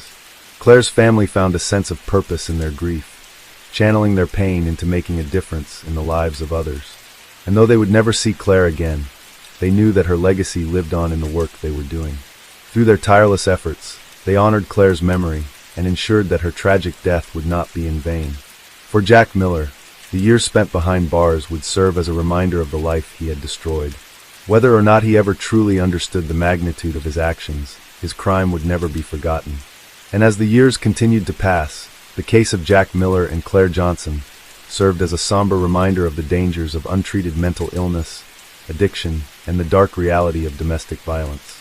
The cycle of abuse may have been broken for some, but for others, the scars left behind would never fade. Story 9. In 2014, the city of San Diego was rocked by a chilling and violent crime that would leave the community reeling for years.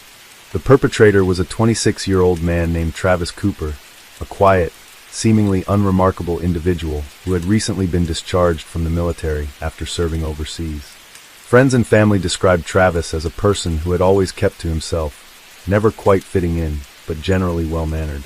He had no known history of violence, and he had no criminal record prior to the events that would forever change his life and the lives of those around him.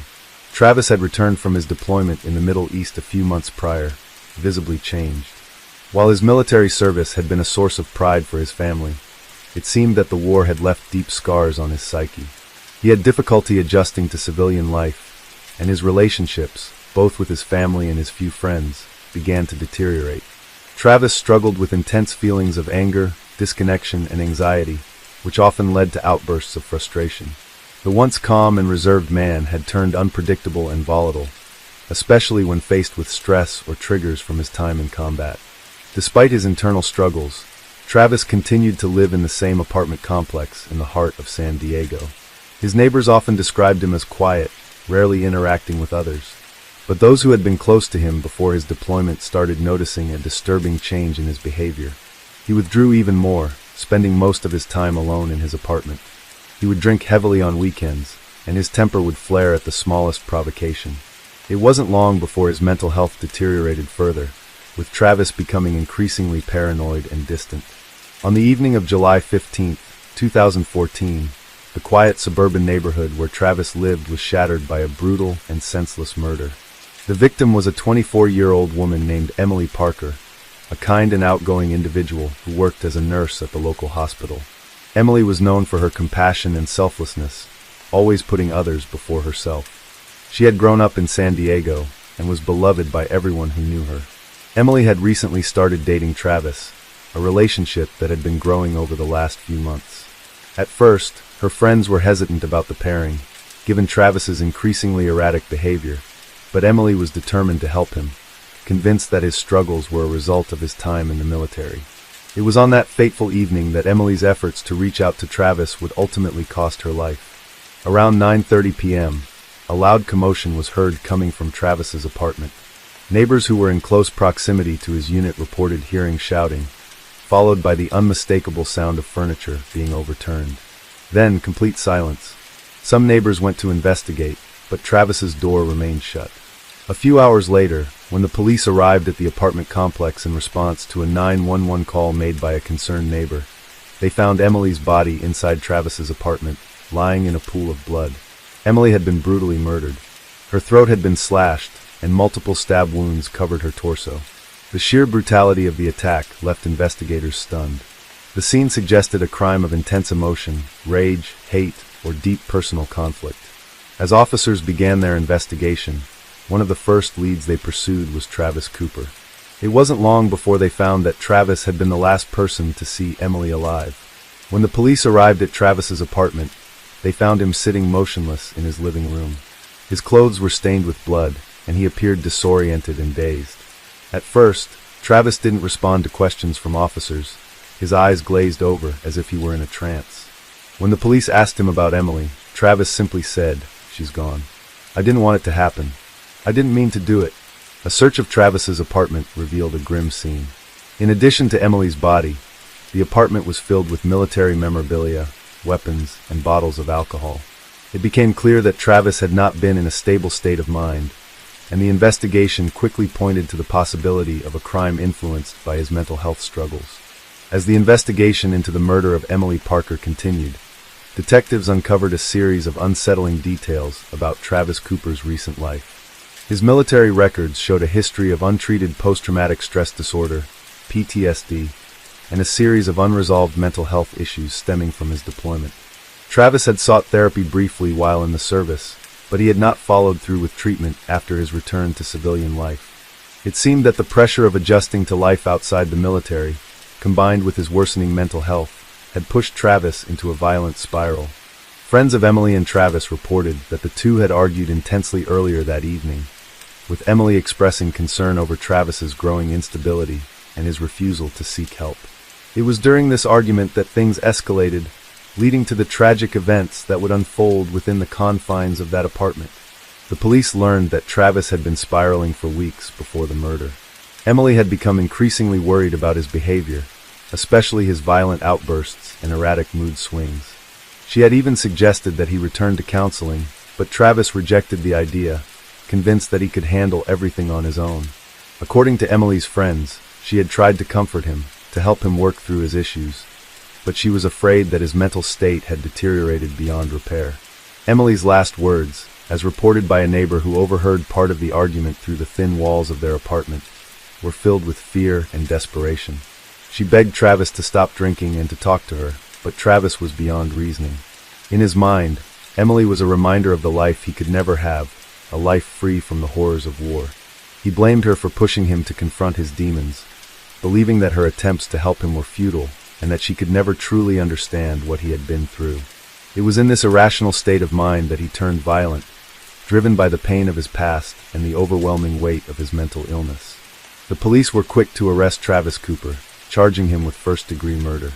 In the following weeks, the case would draw national attention, not only for the brutality of the crime, but for the deeper issue it highlighted: the struggles of veterans returning home from war and the mental health crises they often face.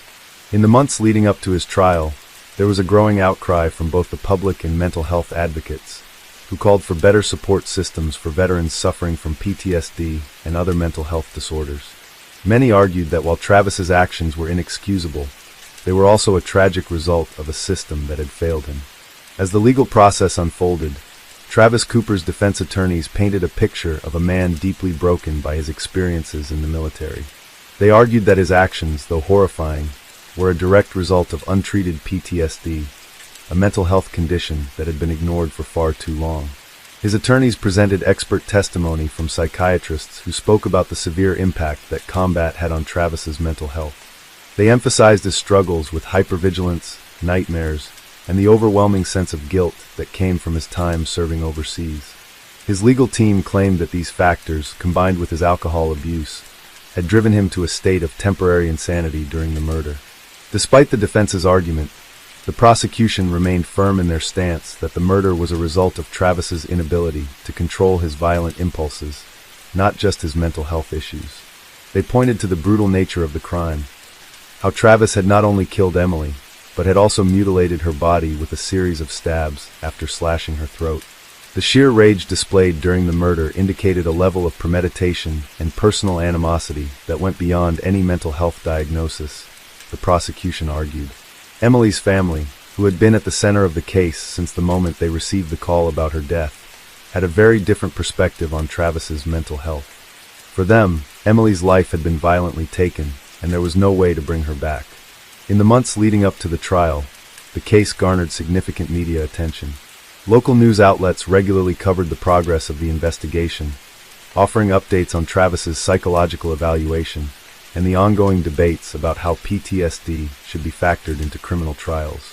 Emily's family, while devastated by the loss of their daughter, was determined to see justice served.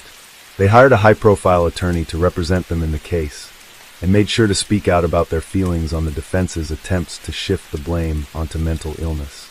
The family also expressed frustration with the system that had failed Travis. "I understand that PTSD is a serious issue," Emily's father, Robert Parker, said in an interview, "but it doesn't give anyone the right to take another person's life. It's no excuse. My daughter is gone, and we'll never get her back."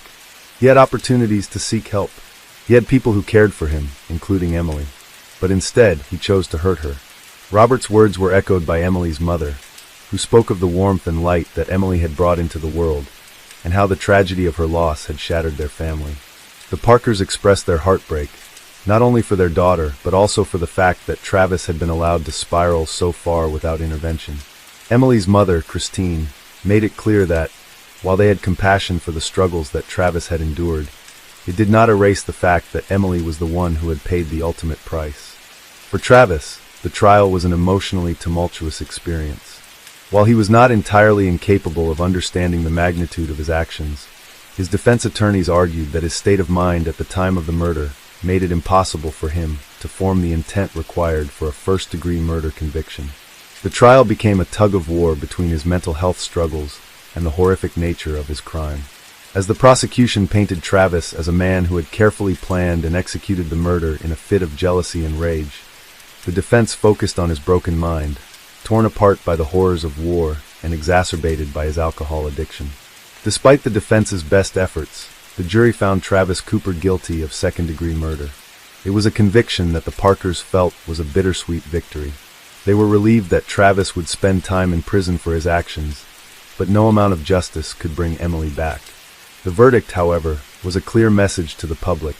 Mental illness could not be used as a free pass for violence. Travis was sentenced to 30 years in prison, a sentence that reflected the severity of his crime, even as it acknowledged the deep issues that had contributed to his actions. During the sentencing, Travis spoke briefly to the court.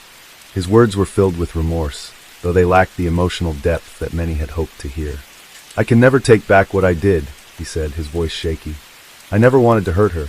I loved her, and I'm so sorry for what I did. I don't deserve forgiveness, but I wish I could undo it. I couldn't control it. I'm sorry." His words were met with a mix of reactions. Emily's family, still reeling from their loss, struggled to find peace in his apology. For them, no words could change the fact that Emily was gone, nor could they heal the scars that Travis had left behind. In the years that followed, the case remained a powerful example of the deep connection between mental health, trauma, and violence. It sparked debates not only about PTSD and its effects on veterans, but also about the broader issue of how mental illness intersects with criminal behavior. While many veterans like Travis struggled in silence, their battles were often invisible to the public, and the long-lasting effects of war went unaddressed. Travis's time in prison was marked by continued struggles with his mental health. He was placed in a psychiatric unit within the correctional facility, where he received ongoing therapy and treatment for his PTSD. But even in the controlled environment of the prison, Travis continued to battle with the demons that had driven him to commit the unspeakable act. While some believed that he showed genuine remorse, others questioned whether he would ever truly understand the consequences of his actions. For the Parker family, their healing process was slow and painful. Emily's death left a hole in their hearts that could never be filled, but they remained determined to honor her memory by speaking out about domestic violence, mental health, and the importance of support systems for individuals struggling with trauma. Through their advocacy work, they helped raise awareness about the challenges faced by veterans returning home from war, and they pushed for better mental health resources for those in need. Their grief, while immeasurable, became a driving force in their mission to prevent other families from experiencing the same devastating loss. Travis Cooper's story, like so many others, was a reminder of the complexities that surround mental illness, violence, and the consequences of untreated trauma. In the end, it was a tragedy that no one could truly explain, but one that left an indelible mark on the lives of those involved, both the victim and the perpetrator. The years following the trial of Travis Cooper saw continued discussions around the complicated intersection of military service, mental health, and criminal justice. While Travis served his prison sentence, efforts were ramping up across the United States to address the alarming rates of PTSD and suicide among veterans, particularly those returning from combat zones. There was a growing recognition that the military often failed to properly care for those who served, leaving many veterans to fend for themselves in a civilian world that did not understand their struggles. Travis became one of many faces of this problem. His case highlighted how untreated PTSD could manifest in violent ways, but it also served as a reminder of the trauma that so many veterans carried with them long after they left the battlefield. His case was brought up time and time again in debates about how society, and specifically the government, handled the mental health of military personnel. Some advocates believed that Travis's crime was a direct result of a systemic failure, one that failed to provide adequate support to men and women who had risked their lives abroad, only to return home to face an entirely different battle, one within their own minds. These voices, along with the Parker family's ongoing advocacy, pushed for the expansion of programs designed to help soldiers transition back into civilian life. However, for the Parker family, their pain remained fresh. Emily's absence left a hollow space in their lives, a constant reminder of what had been taken from them. The healing process was long and painful, and no amount of media attention or advocacy could bring Emily back. They continued to remember their daughter not as a victim, but as a vibrant, caring person who had always tried to help others, even when she could not help herself. Emily's parents, Robert and Christine, attended support groups for families who had lost loved ones to violence, where they spoke openly about their daughter's murder. They became advocates for victim rights, pushing for justice and greater awareness about the psychological toll that trauma could take on individuals. The idea of forgiveness had been a contentious one for the Parkers throughout the trial and its aftermath.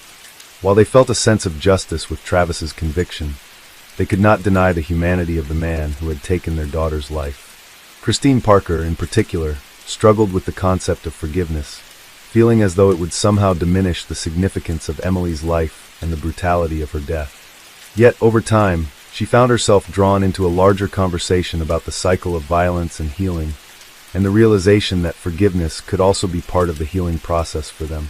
Robert Parker, in a public interview some years after the trial, expressed a sentiment that resonated with many who had followed the case.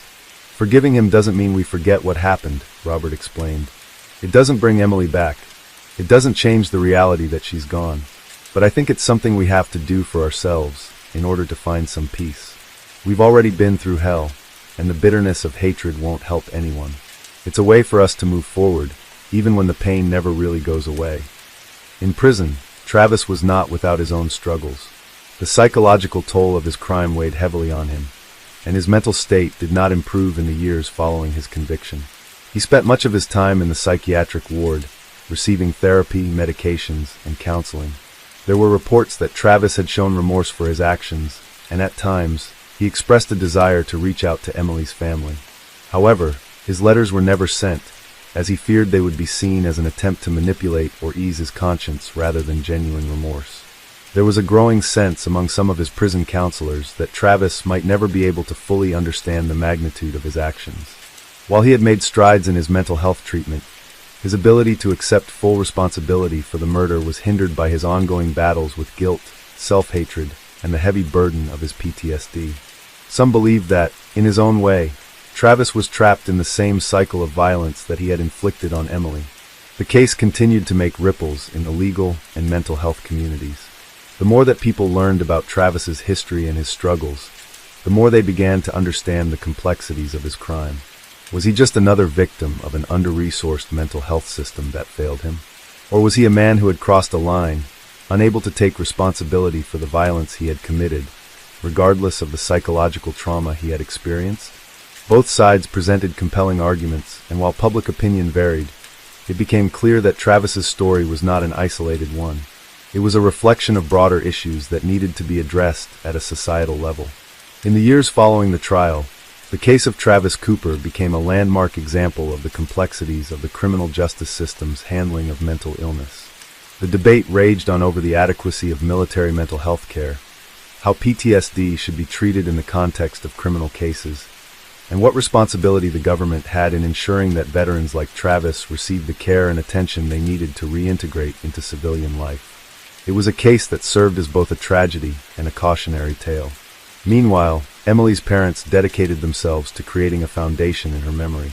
They established the Emily Parker Foundation, which was focused on supporting mental health awareness and providing resources for those affected by PTSD and trauma. Through the foundation, they provided scholarships for veterans seeking mental health treatment and supported programs for families who had lost loved ones to violence. While nothing could erase the pain they felt, the Parkers found solace in knowing that Emily's legacy was helping others heal from the same kinds of pain that had destroyed their family. For Travis, the future remained uncertain. He was serving his sentence, continuing to work through his mental health struggles behind prison walls. Whether he would ever truly understand the depths of his actions, or find a way to atone for them, remained to be seen. For now, the legal system had dealt with the case, but the emotional scars left by the murder of Emily Parker would remain, not only in the hearts of those who loved her, but also in the society that had failed both her and the man who had taken her life. Story 10. In the late afternoon of September 16, 2014, in a small suburban neighborhood in Cleveland, Ohio, the lives of two families were irrevocably altered. The man at the center of this tragedy was 34-year-old Michael Freeman, a man known by his neighbors as quiet, solitary, and often reclusive. Despite his unassuming presence, Michael harbored deep-seated resentments and a history of mental health struggles, including depression and a tendency towards violent outbursts when he felt slighted or ignored. Michael had grown up in a family plagued by dysfunction and poverty. His father had been an alcoholic, often abusive, while his mother struggled with her own mental health issues, often disappearing for days or weeks at a time. Michael's childhood was marked by instability, leaving him with a profound sense of anger and abandonment that would later manifest in his adulthood. Though he had managed to hold down jobs over the years, he had always been on the fringes, never truly fitting in with those around him. He had few friends and kept to himself, spending much of his time in the small, run-down house that he had inherited from his late parents. It was in this house that Michael's anger began to build over the course of several months in 2014. He had grown increasingly frustrated with his life, the weight of his unresolved trauma from childhood bearing down on him. His neighbors, who had only ever seen him come and go quietly, had begun to notice his erratic behavior, shouting at cars that drove too fast on the street, having loud arguments with himself in his yard, and occasionally making cryptic comments about feeling like the world was against him. Michael's mental health deteriorated further when he lost his job at a local construction company. The job had been one of the few things in his life that provided him with a sense of purpose, and without it, he felt entirely adrift.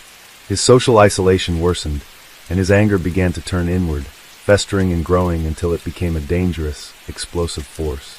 The tragedy began on a regular evening in mid-September. Michael had been sitting in his living room, staring at the walls of his house, the weight of his life pressing in on him. He had been drinking heavily that day, and his thoughts turned bitter. He blamed the world around him for his failures, for the years of neglect he had endured, and the isolation that seemed to follow him wherever he went. As the evening wore on, he grew more and more agitated. It wasn't the first time he had felt like this, but this time it felt different. Something was pushing him towards the edge, urging him to act on his darkest impulses. At the same time, a few houses down the street, the Parker family was preparing for a peaceful evening at home. Sarah and David Parker were a married couple with two children, 9-year-old Emma and 6-year-old Lucas. They had lived in the neighborhood for years and were well known for being kind-hearted and approachable. Sarah was a local schoolteacher, and David worked as a manager at a nearby retail store. They had lived a comfortable, middle-class life and were well-liked by the community. They had no idea that the man they had often seen walking alone down the street was preparing to turn their quiet neighborhood into the scene of a violent tragedy. It all began when Michael, after yet another argument with himself, stepped out of his house into the cool evening air. The distant sounds of children playing and the laughter of neighbors filled the air as he walked aimlessly down the street. His eyes narrowed as he passed the Parker household.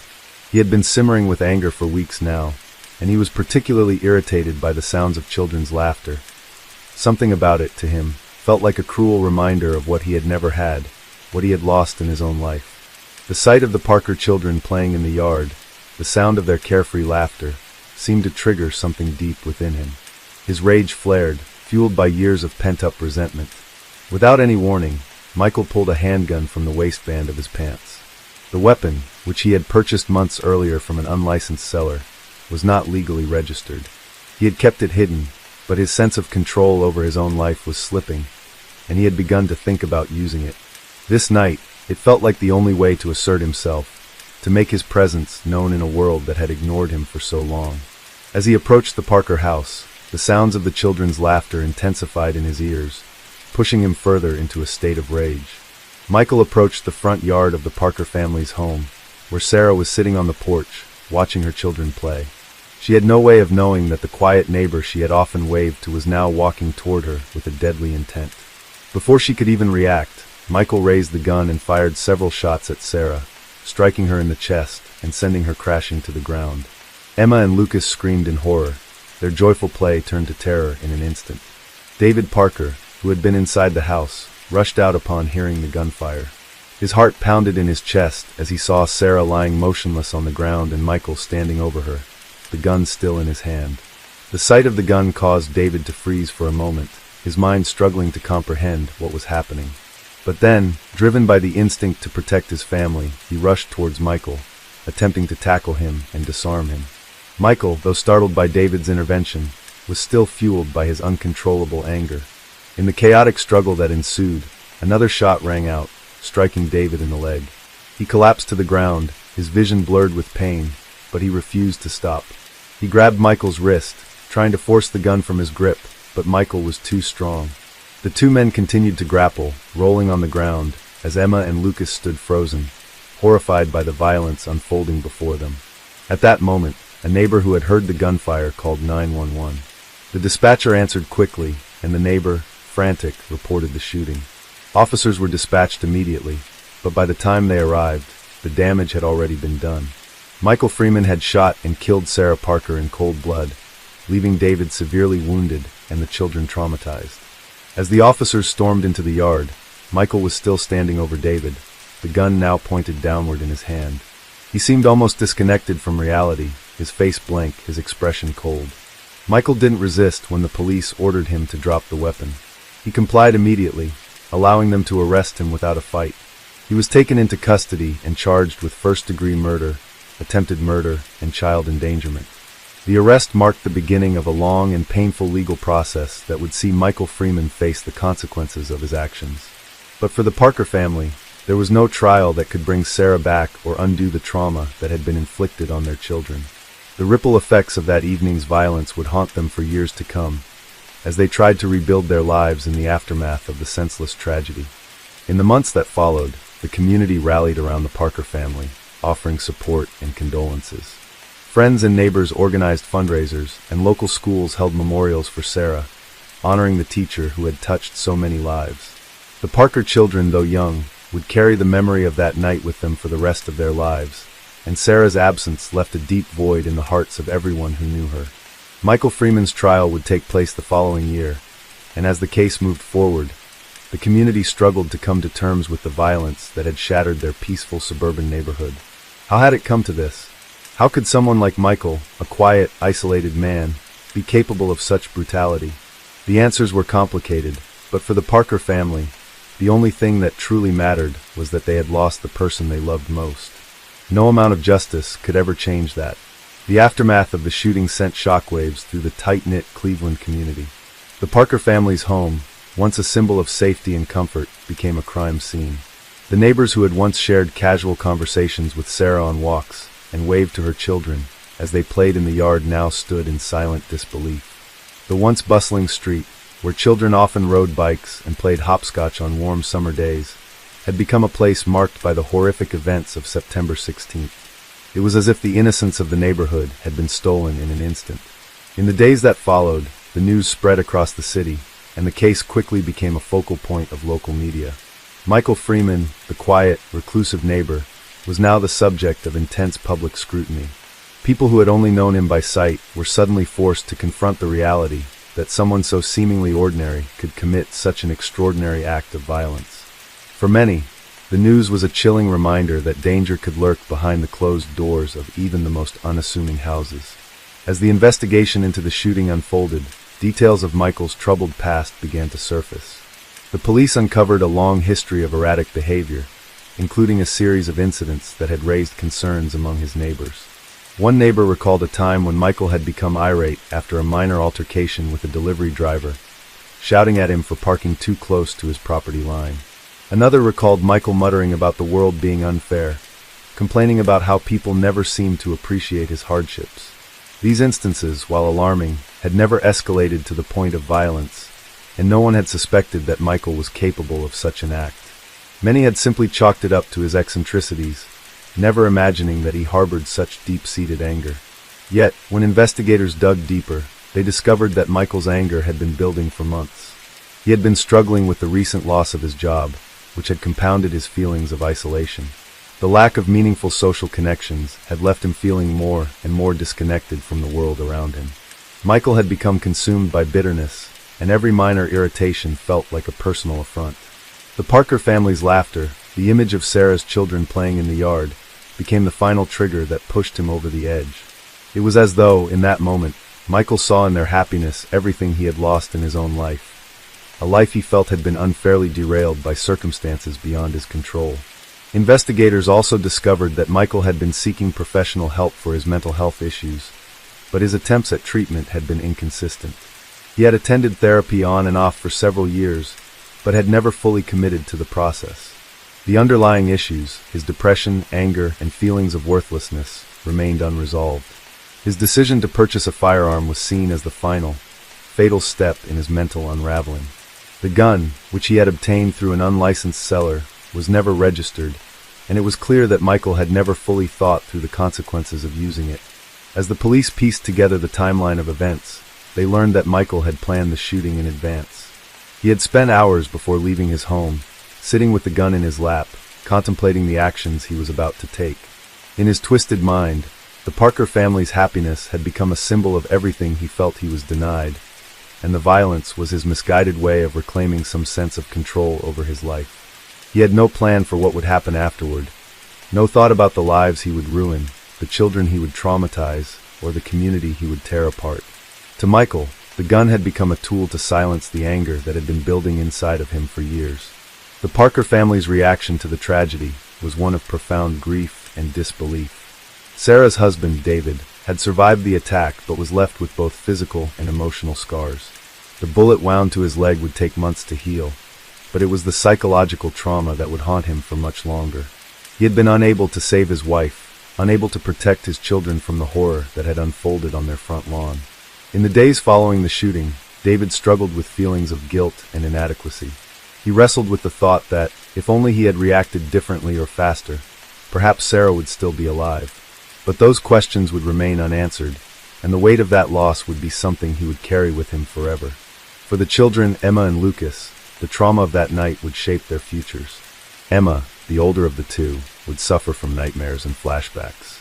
She would often ask her father why the bad man had hurt their family, and whether he would ever come back. Lucas, too young to fully understand the situation, became withdrawn, struggling to express his emotions. In the months following the shooting, both children were enrolled in therapy, but the scars left by Michael Freeman's actions were deep and would take years to heal. No amount of counseling or support could erase the images burned into their memories. The sight of their mother lying on the ground, the sound of gunshots, and the chaos that followed. As Michael's trial approached, the public's reaction was a mixture of outrage, confusion, and sorrow. Many in the community were left wondering how such a tragedy could have occurred in their seemingly quiet and peaceful neighborhood.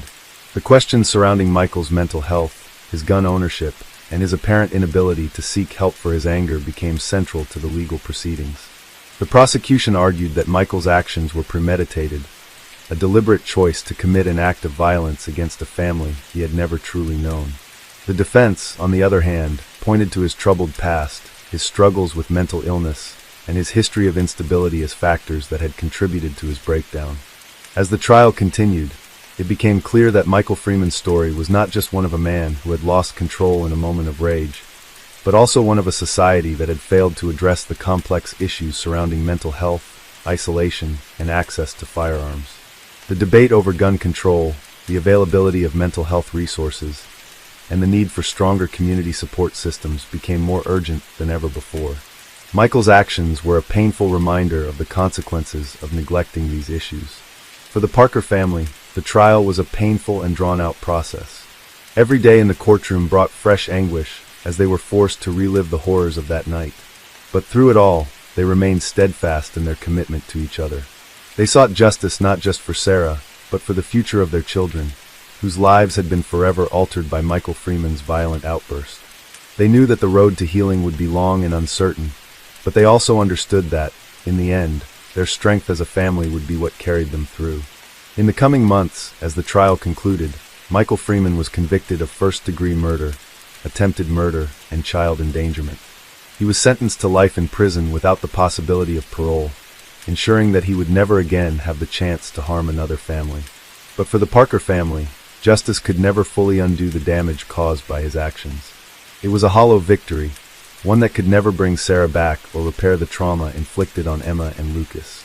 The only thing they could do was try to move forward, and in doing so, honor Sarah's memory in the best way they knew how, by loving each other, supporting one another, and finding peace in the face of unimaginable loss.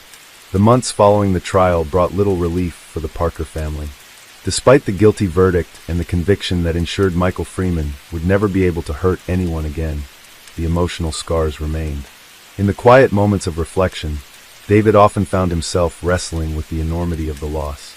His wife, the woman he had spent nearly 2 decades with, was gone.